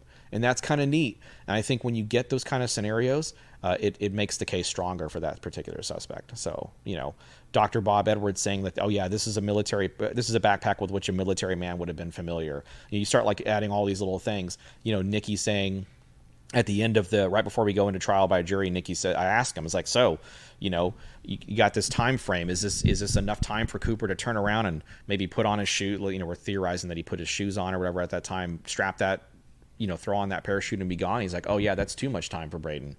That's way too much. Like it would have been easy. So you start looking at all these people that don't necessarily believe that Braden was Cooper, but they're telling you like, oh yeah, that would have been easy. It'd been flawless for him. No problem. That's how good he was. And it just all starts to add up. You look at that Elsinore ghost, you look at Lyle Cameron Sr., someone of that stature saying, yeah, I noticed this guy had Cochrane boots on. And those Cochrane boots were kind of rare. They weren't as common as you might think. And Cochrane boots were, Braden was a real big fan of those spit-shine Cochrane boots. We had them in Fort Dix. He had them in the military, had them in MACV-SOG. He had them in Elsinore, and he probably had them on Flight 305, most likely. Braden has been a suspect for a really long time. Yeah. But he never really came to the forefront. For me or for a lot of other people. I know Bruce Smith looked into him quite a bit, but once Drew Beeson attaches himself to Ted Braden, and that book Paratrooper of Fortune is just so great. Yeah. The things that he was able to uncover. Yeah. One of my favorite things about Ted Braden is, he gets pulled over at like 78 years old. Yeah. No license, no registration, no insurance. He's pulled over for DUI, right, and refuses to identify himself to the police officer. It's just, there's so much that's unusual about that situation. Yeah. Plus, there's no record of Ted Braden. Right. I mean, the few things that Drew was able to find, he did an amazing job because you could type Ted Braden into a search engine, and the only things that are going to come up are podcasts that I've done or Drew has done. Related to Drew. Things like that, yeah. Sure, yeah. Everything's going to be related to Drew Beeson. Nothing, you're not going to find any records on Ted Braden, which is interesting. Yeah. Because some of these suspects, you could punch it in and you could find, oh yeah, they were in the white pages, and here's their military records. And Rackstraw's a good example of that because he's got a pretty good history. Rackstraw is a good example of that. You have McCoy is pretty video decent. Interviews of Rackstraw. I will tell you though, and this is, I know we're going to get off on a tangent here, but the early Rackstraw footage from like the 70s when he's getting interviewed is fucking eerie. It is really eerie. Really is it. I felt unclean after I watched that. The first time I saw that, and Drew, I think it was Drew that sent it to me. He's like, yeah, check out the Rackstraw stuff. I'm looking through it. It just feels weird when he's interviewed. Were you Cooper? Oh, I could have been. It's just like, I don't know, man. It felt weird. I felt really weird about that. I'm one of those guys that can be bought and sold pretty easily when it comes to like, hey, the Earhart case is really the same thing. But really with the Cooper thing, and really with especially doing the book and going back through the original recordings and adding the new stuff, I really felt like I could make the case that Braden and Cooper were one and the same. So we really tried to do that. We really didn't try to buy into the hype as much. We really tried to sort of chase down like little things and build a case, because there's not going to be one. We talked about the tie. There's not going to be one big smoking gun. That's a term that I got that Jen, to her credit, really, schooled me on pretty quickly, because I started talking about, there's a smoking gun, and you hear that all the time in the Earhart case. It's pure bullshit. There's no such thing as a smoking gun. We made it up. It's all bullshit, right? So there's no technical legal term for that. DNA evidence is a big deal. Obviously, eyewitness testimony is a big deal, but eyewitness testimony can be askew a lot, and that's kind of why we started. Our entry point was really the sketches, and talking about like how everybody just hangs everything on those sketches. Well, what if those sketches were maybe a little bit off? I talked to Mark Zaid about that. He makes an excellent point in the book when he talks about. I even asked him the question. I think the question, I'm paraphrased, was like, is it possible that the limited amount of people that were on the plane that got such a good look at him, like Mucklow, who sat right closer than we're sitting now, is it possible that she could have got it so glaringly wrong on the age bracket that this guy could have been 27 years old, and Zaid didn't even flinch? Absolutely, it happens all the time, and it does. It happens all the time. So all the stuff about him being in his mid-40s, I'm gonna take that as probably what it was. But McCoy and Rackstraw, two monster suspects, right? Or what, 27, 28, something like that. Yep, 27, 28. You strip them from contention because they're 20 years younger than the person that was supposedly sitting next to Mucklow. But Mark really makes a great point, and he's it's true when you research it a little bit. This kind of stuff happens all the time with eyewitness testimony. It's possible that this guy might not have been in his mid-40s. Maybe he was in his mid-30s or something like that, which puts it closer to what maybe Rackstraw or McCoy could have been at that time, and would put Braden and people that were in their mid-40s out of contention.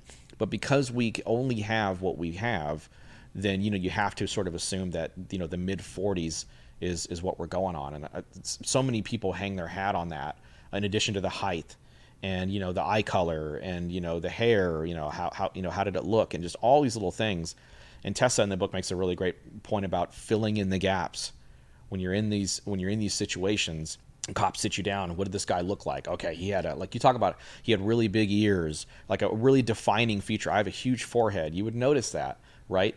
Are you going to notice all of the other details of my, especially if you put me in a lineup with all similar looking dudes?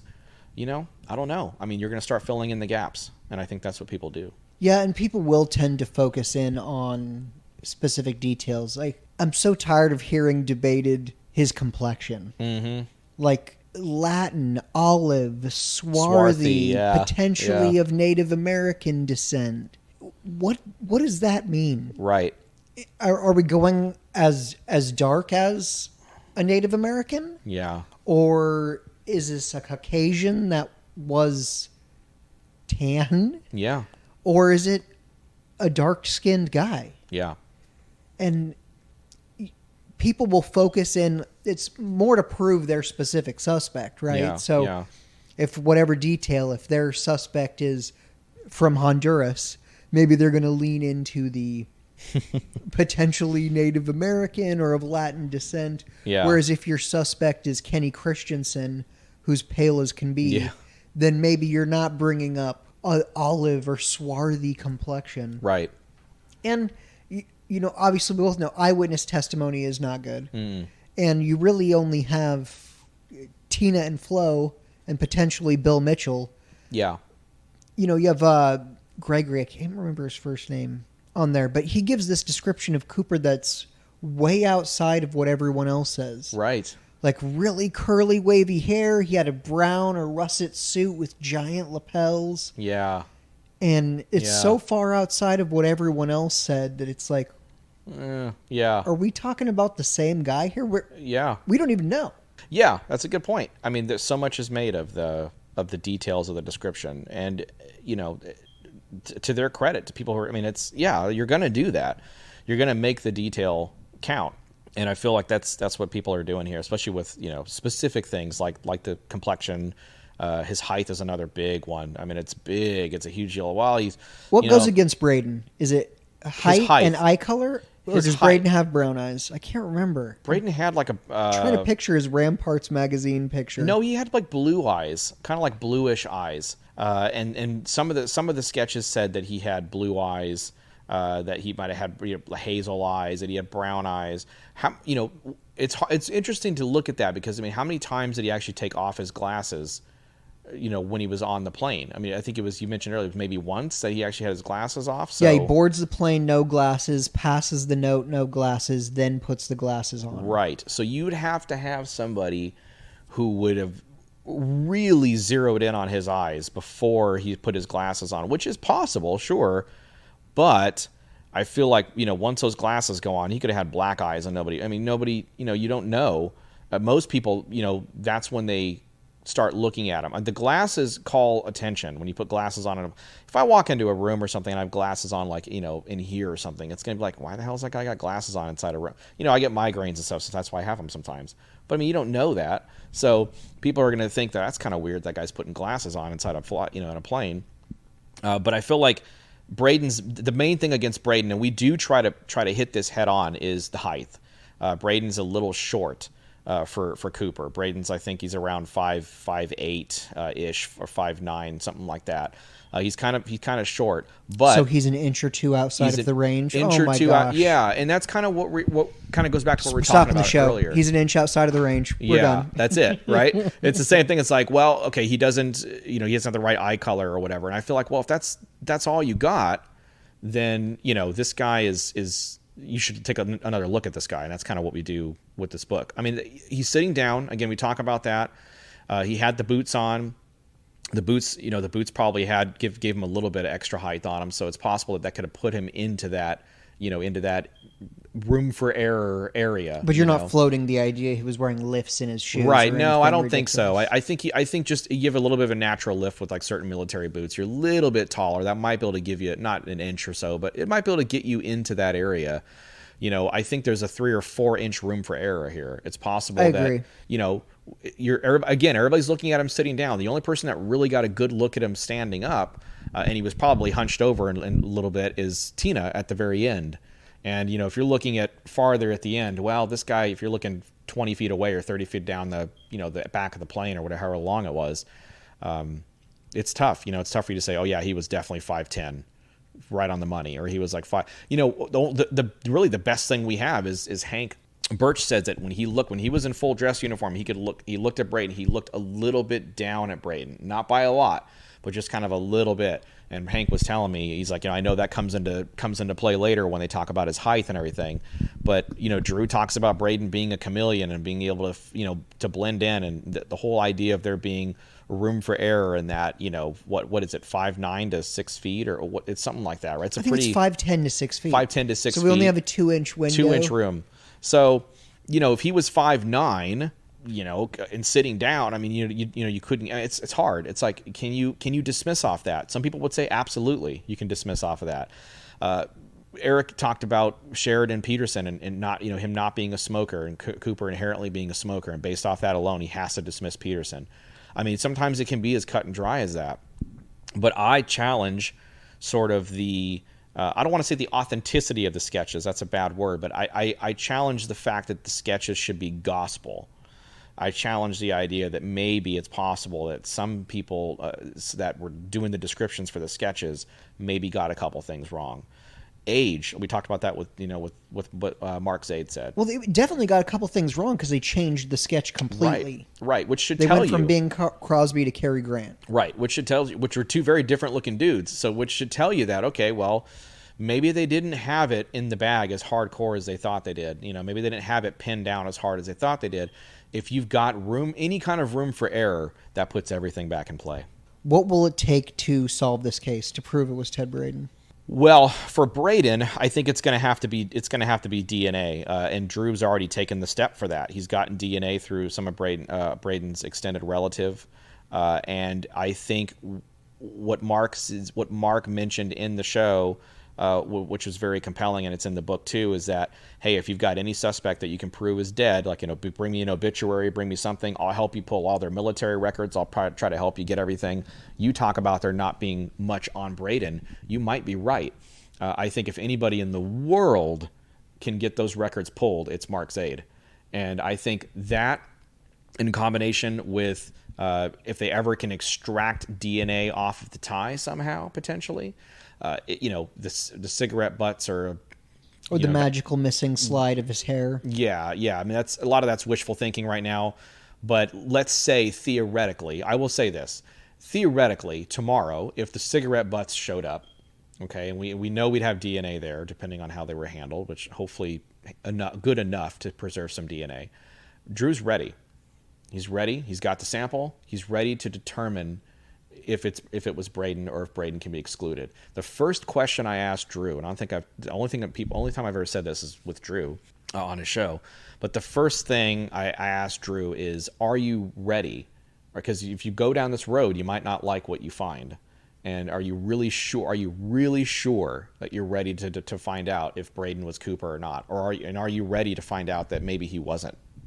And he was just this badass MACV-SOG special ops guy that just, was fingered for Cooper because of the similarities.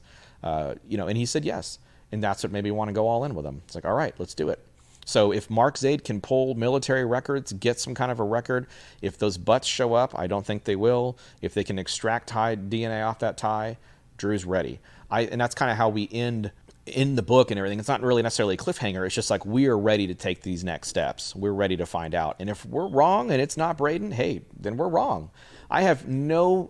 My ego is gone. It's been gone for a long time. I had these issues ever since I had my heart issues and all that stuff happened and all the health stuff and then stuff I'm going through with, my family right now and all this stuff. All that shit just goes right out the door.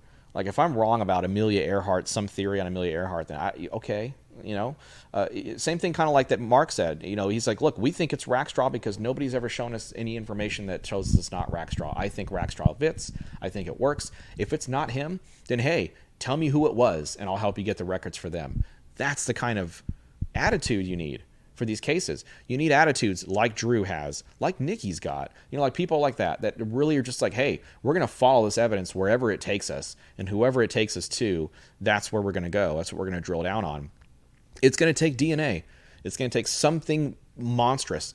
Obviously, the obvious things, the rest of the money shows up somehow, or like another 20 shows up somewhere, and it's like, okay, and then you can start maybe trying to, I don't know, backwards, walk that backwards potentially. I don't know how you would do that, but it's going to be something like that. Or relatives, like you've been told probably 100 times in your show, they're going to have to come up and say, oh yeah, maybe he's alive still, and they're waiting for him to die, and then you're, 2 or 3 years from now, 100-year-old dead DB Cooper is gonna make news, and it's gonna finally, relatives are gonna be like, here's the rest of the money, we've known all this time, no one's going to jail here, they're not gonna haul this guy into prison.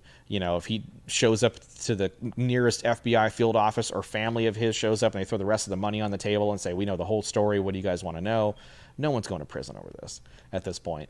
Are you really going to be the FBI that's going to haul a 99-year-old DB Cooper into prison and to prosecute him for this crime that didn't affect anybody physically, didn't kill anybody? This is all stuff you've heard 1,000 times, but I feel like that's what it's going to take. Something monumental with DNA, and I'm happy that we've left the ball in the court of basically, science to prove, okay, give us some DNA. We'll give you Braden's DNA, and you tell us, was he Cooper for one night only? Maybe. The case is solved tomorrow. It's Braden or it's somebody else. Mm-hmm. What happens to the Vortex at that point? We get the definitive answer. This is D.B. Cooper. Yeah. What happens next? The Vortex evolves. That's what happens next. Because, like I said earlier, you're going to have 100 questions that you're going to have to get answered with a positive ID on whoever this was. So let's say Braden tomorrow is proven, or Rackstraw tomorrow is proven to be Cooper. Okay, now you got to figure out, well, how did he do it? How did this happen? How did this work? Where's the money?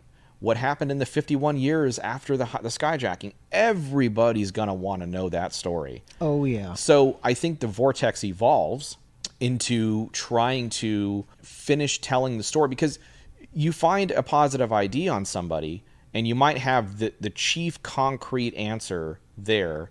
It's like the way I described this to my kid when he kind of asked the same question. He goes, what happens if they find D.B. Cooper? And it's like, what's going to happen to you? Like, what's going to happen? You think I'm going to like go away or something, right? Or like Amelia Earhart. And I just tell him, it's like, think of it as long division, right? Long division, you can get to the answer by a calculator or something like that. You can get the ultimate answer, right? But you have to show your work. You have to show everything that happened underneath that long division, that answer to get you to that answer. That's what's going to happen here. You're going to have to kind of discern and decipher everything else that happened in that time period, since the skyjacking and everything, all the fallout that's gone on since then.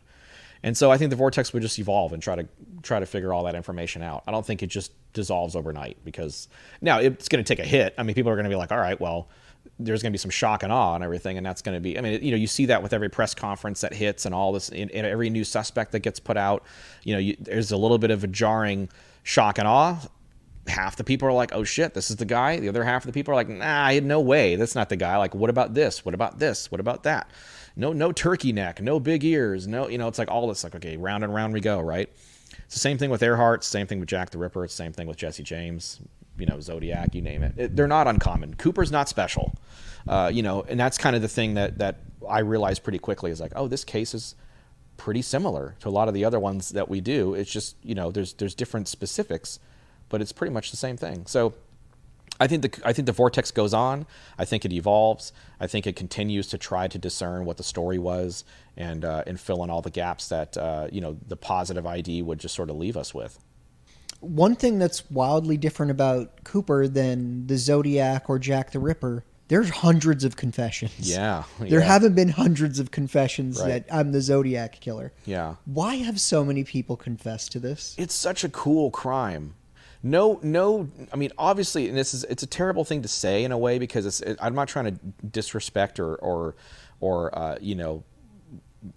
make anything, make the crew, whatever the crew went through, I'm not trying to make it seem worse, or better than it was or easier than it was. There are absolute victims here. He did rip off $200,000. He did potentially put 36 passengers and 5 crew at extreme risk, even if the passengers didn't know it. Doesn't mean you're not at extreme risk if you don't know it. So I feel like, but it's such a neat story. It's such a fun crime, if I could use that word. It's such a cool caper. It's a heist.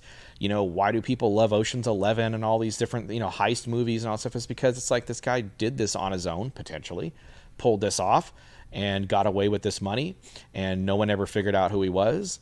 And so, of course, it's a crime you would want to associate yourself with in a way. It's like, wow, I was Cooper. I was the guy.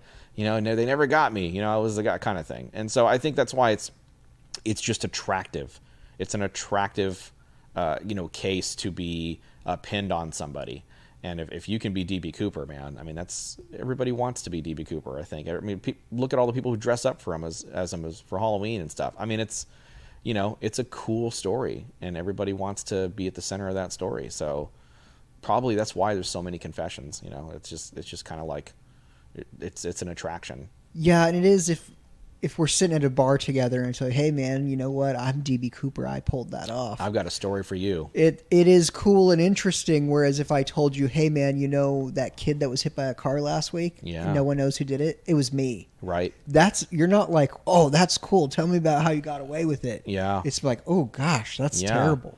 Or those 5 women that were murdered in Whitechapel. That was me. You know, I mean, you know, and you look at like Jack the Ripper, and you know, Jack the Ripper potentially had dozens and dozens and dozens of suspects, but there's only 5 canonically related to Jack the Ripper, and you know, that's kind of what we focused on the show. There's a couple other ones right before the canonical 5 takes off, but yeah, I mean, there's potentially a lot. That's not a crime you want to admit to. Zodiac's another crime you don't want to admit to. We're getting ready to step into that, and it's horrific. You know, it's a horrific case. And I mean, I remember seeing the Mary Jane Kelly crime scene photos from the Jack the Ripper case, and it's horrific. I mean, there's no other word to describe it but just horrid. It really is. This case, it's a different story. It's a heist. It's a heist that was successful, and this guy got away. He never told a soul, you know, as far as we know. And you know, we don't know what happened to the money. There's so many questions that we don't have answers to. There's so many concrete questions that we don't have answers to. And that's why him and Earhart are very similar. There's so many concrete questions that we don't have answers to on the Amelia Earhart case. Why were they not able to make two-way radio communication when they were right there within 200 miles or not, you know, or under? It should have been a walk in the park. Was it because those calls were pre-recorded as part of a spy mission? Maybe, but you have to explain why they were continually pulling S5 signals. Were there multiple planes? This is where you start getting into like, you know, just ridiculous, like, you know, conjecture and speculation and all that stuff. But it's because we don't have concrete answers that all this stuff starts to formulate. You know, that's the reason the Vortex exists, is because there's not any concrete answers to anything. So so everything's on the table. Well, everything's up for debate. This suspect is a good suspect. Let me tell you why. Well, let me tell you why your guy sucks. Let me tell you why my guy is great. Let me tell you why this theory works. Let me tell you why he had an accomplice, why he was a woman, you know, all this other stuff. You know, it's like, of course it's all on the table because we have nothing to show for it. And it's got to be incredibly frustrating. It is to me, you know, that we have all these cases. Part of me wishes that Earhart would be found.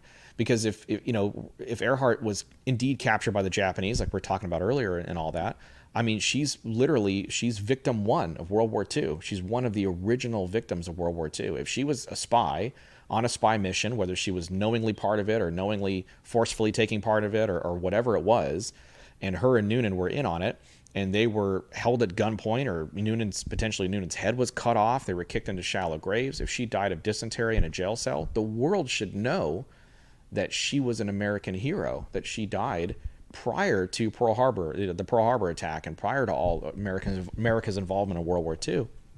So, like, that's why I want to know why, you know, what happened to Earhart. If Cooper, I don't think Cooper's going to have anything that compelling or that, you know, majestic or amazing. He's not about going him. to be the start of World War III. Right. But, you know, people want to know, well, what happened to this guy? What happened to the money? Why did he do it?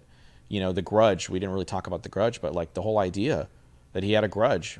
Who was the grudge against? Why would he have been holding this grudge? Maybe it was very personal. Maybe it's one of those things you'll find out about and you'll be like, fuck, that guy really, you know, I would have done it too. You know, we don't know what we don't know. And, you know, that's why the Vortex will continue forever until there's some kind of major break, and probably afterwards too, you know, because there's always going to be something to debate, to discuss, and to have different opinions on. Oh, yeah, it definitely continues. You know, in the scenario you laid out, we find out exactly who it is, but we don't get to know the story. Yeah. Then everyone does pivot, or most everyone will pivot, and okay, we got to fill in the story. That's probably even more frustrating. All the details of it. Well, why did he do it? We don't know. So it's like, now you got to find out. Okay, so yeah, that would be interesting to see everyone sort of just focus in on one person, and you know, if everyone all of a sudden working as a team to fill in all these details. I think it would probably happen pretty quickly if we were able to determine who Cooper was. And then again, like Tom said, how did the money end up on Tina Bar, the 5,800 and some change? You know, what happened to the rest of the 193, 4,000, whatever it was left, you know, of that money? I think once you start answering those questions, it's going to become a snowball, and it's just going to be, you're going to have more questions than answers. But I think if you start veering in on a suspect, the only difference there is if people are just going to refuse to concede, right? They're going to be like, no, it's not, it's Rackstraw, goddamn, it's Rackstraw, it's not, There will be a whoever couple of it people was. that... And there will be some of that, sure. But I think the Vortex has been is pretty great at like just following the leads to the letter. I think if you could eliminate the major questions, I think you'd see some pretty special stuff happen in the Vortex. I think you start seeing a lot of people work together and be like, let's just get this full story now, and you see them drill down as a unit, drill down on one suspect because it's one, or maybe one and an accomplice or something like that. Maybe you drill down on that. I think answers come pretty hot pretty quickly. You did a show on DB Cooper on your podcast, Vanished. Yeah. A Dark Horse. Yeah. And I want to ask you about the reaction to that outside the Vortex, because I know the reaction inside the Vortex. I was talking to people like, hey, I'm working with this guy, Chris Williamson, and he's putting together this new show. It seems pretty cool. And then when it came out last year on the anniversary, right? That's right. On the 50th. Yeah. And it was phenomenal. And inside the Vortex, everyone absolutely loved it. I don't think I heard anyone say, it was lame, I didn't like it, or I didn't even bother finishing it. Right. What was the reaction to sort of, you were more popular in the Amelia Earhart world prior to that. What was the reaction outside the Vortex to your DB Cooper series? Oh, it's interesting. It was the hottest. We had the best numbers we'd ever had on a download, on like a night, on a week, on a month. All the stuff, all the metrics I used to measure that, and that was very beautiful. I mean, I was, my ignorance. How ignorant I was to the case when I reached out to you. So I think people were drawn to the show because I really was sort of learning things as I went, as sort of the audience would learn. Obviously, I knew everybody in the Vortex would already know everything that we were going to be talking about for the most part. But for me, it's when people would make comments about, I've been studying this case for 30 years and I didn't know that one little factoid. We did that with the book too, with Rabbit Hole, like Ann Pellegrino, who's like an icon. It's like, I learned things in there I'd never heard about or known about. So outside the Vortex, people were enjoying it. They were DB Cooper is a draw. He's a mark, big time. I mean, obviously it's a huge case, as you know. So it's like, that case was really popular, and it's a shame Jen couldn't get on that. I know she was super busy at the time, but I think if Jen would have been in on it, it would have been even better, because then Jen would have been able to cross-examine Drew and all that stuff, and that would have been really fun, because that's non-scripted. It's all like just what you hear is what you get.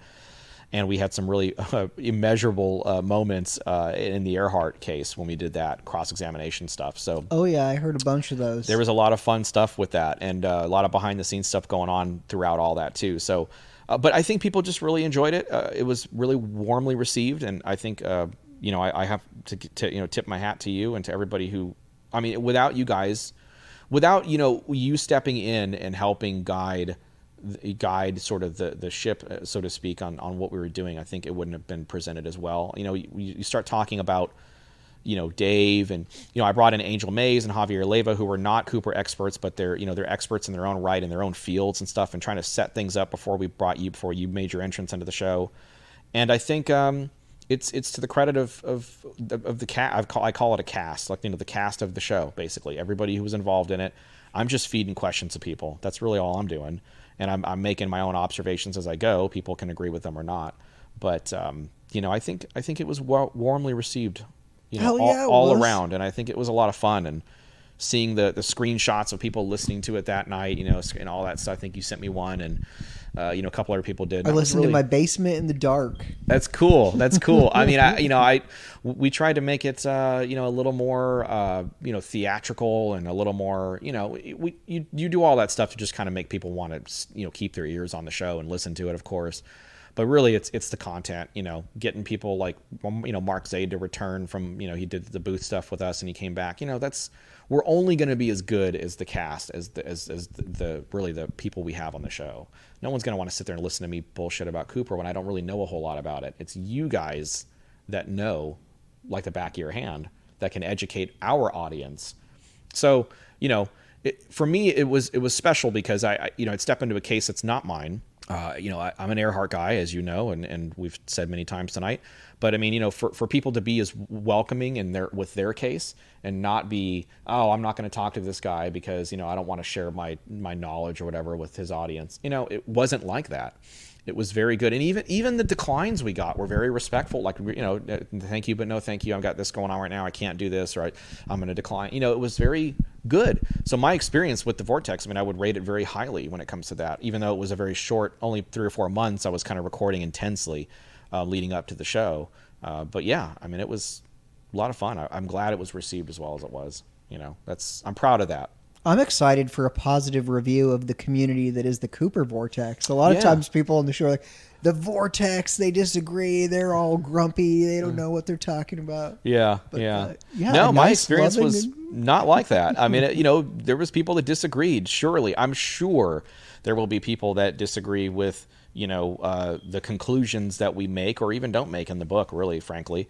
But the idea that we push, this is a Braden, we do push Braden, but we also push about a dozen other suspects before we even mention Braden, which is pretty neat. William J. Smith, Dave Futterman takes a pretty decent sized dive into William J. Smith with us and his process that he's gone through with his research.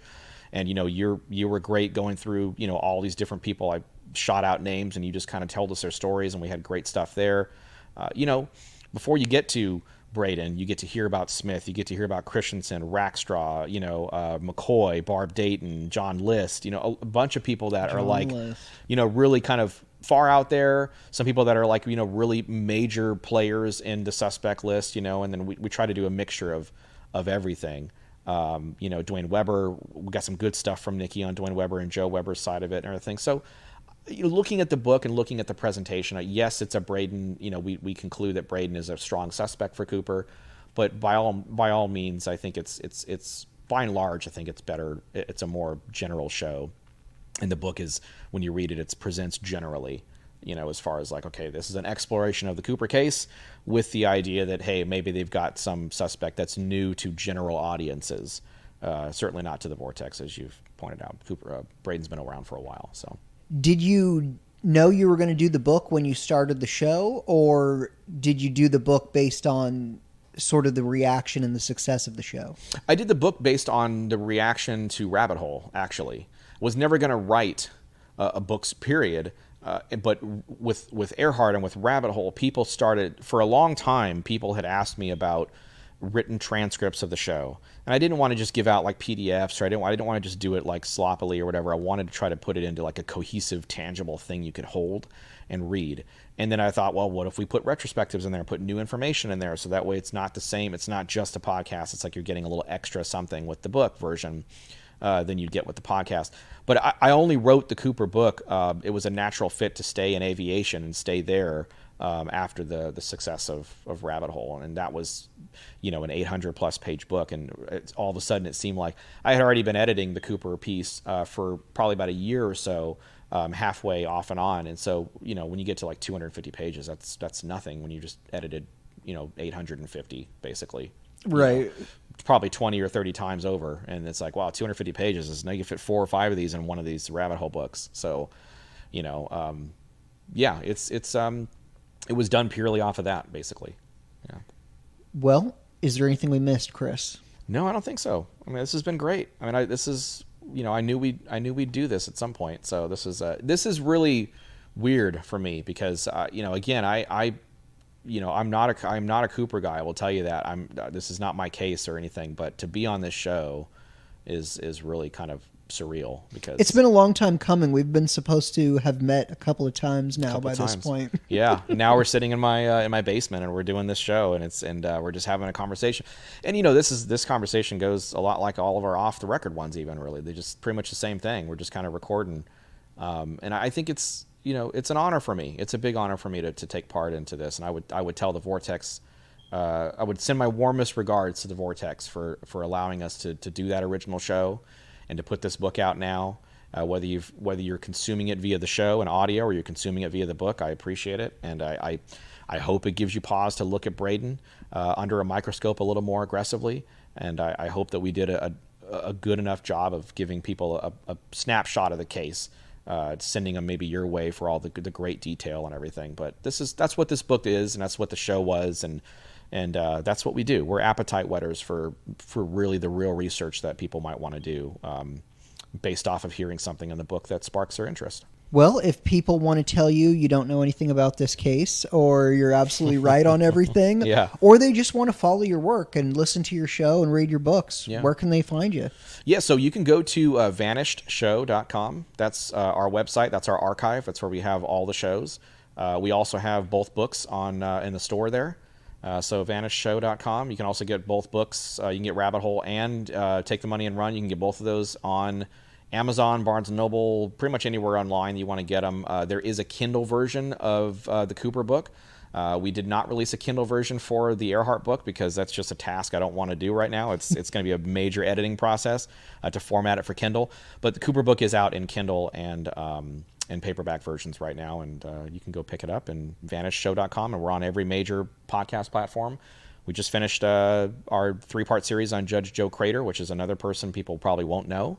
So we try to take. I'd never heard of him before. Yeah, I hadn't either. Jen brought the case to me. We were going to start with Zodiac, and then just like we started with Ripper for season 2. But Jen said, no, let's look at this one's a really crazy one too, and we did. And that led to some really unexpected things for me personally. And yeah, so check out the show. If you like historical mystery, we're going to be covering Zodiac this year. Alcatraz, Jesse James, Jimmy Hoffa, and Amy Johnson is left. Those are some big marquee cases. So, yeah, we'll continue to do this as long as the audience is there and they'll listen to the show. All right. Go follow Chris, get his books, listen to his show, and thank you for coming on, Chris, and let's go get something to eat. Let's do it, man. Thank you. All right, thanks. All right. Go buy Chris's new book, Take the Money and Run, The Vanishing of D.B. Cooper. Also, buy his other book, Rabbit Hole, The Vanishing of Amelia Earhart.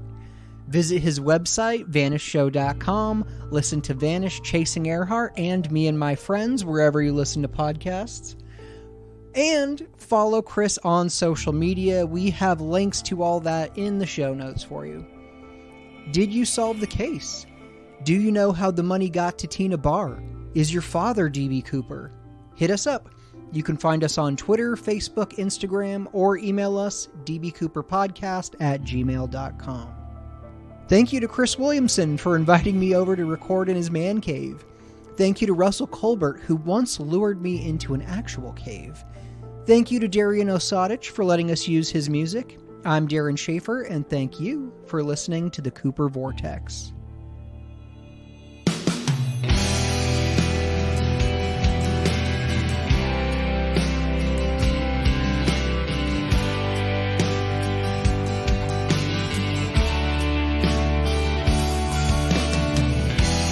Story we all know about a man many years ago, hijacked a plane so we were told, then he jumped into the cold. Rapper burning and a cigarette, he's in the air, the stage is set, polite and kind the people say, it's time to make his getaway. This is how the story goes about the money and the man. D.B. Cooper, they call me now. Catch me if you can. Rolled up in his coat-built tie, he's got enough to change his life. Where he landed, no one knows, but from his tale a legend grows. Was a cold, dark, rainy night. As he walked, he saw light.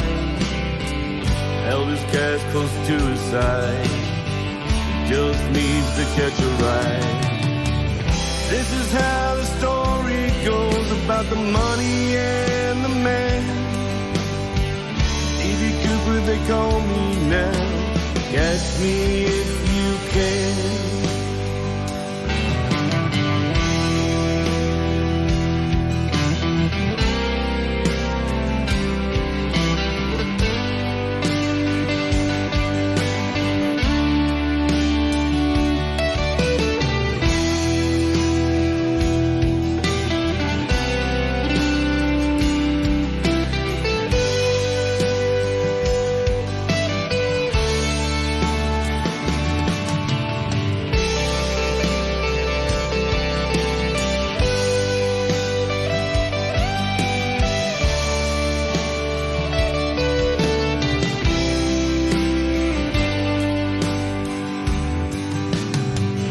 soaking wet down to the bone, but for a place to use the phone.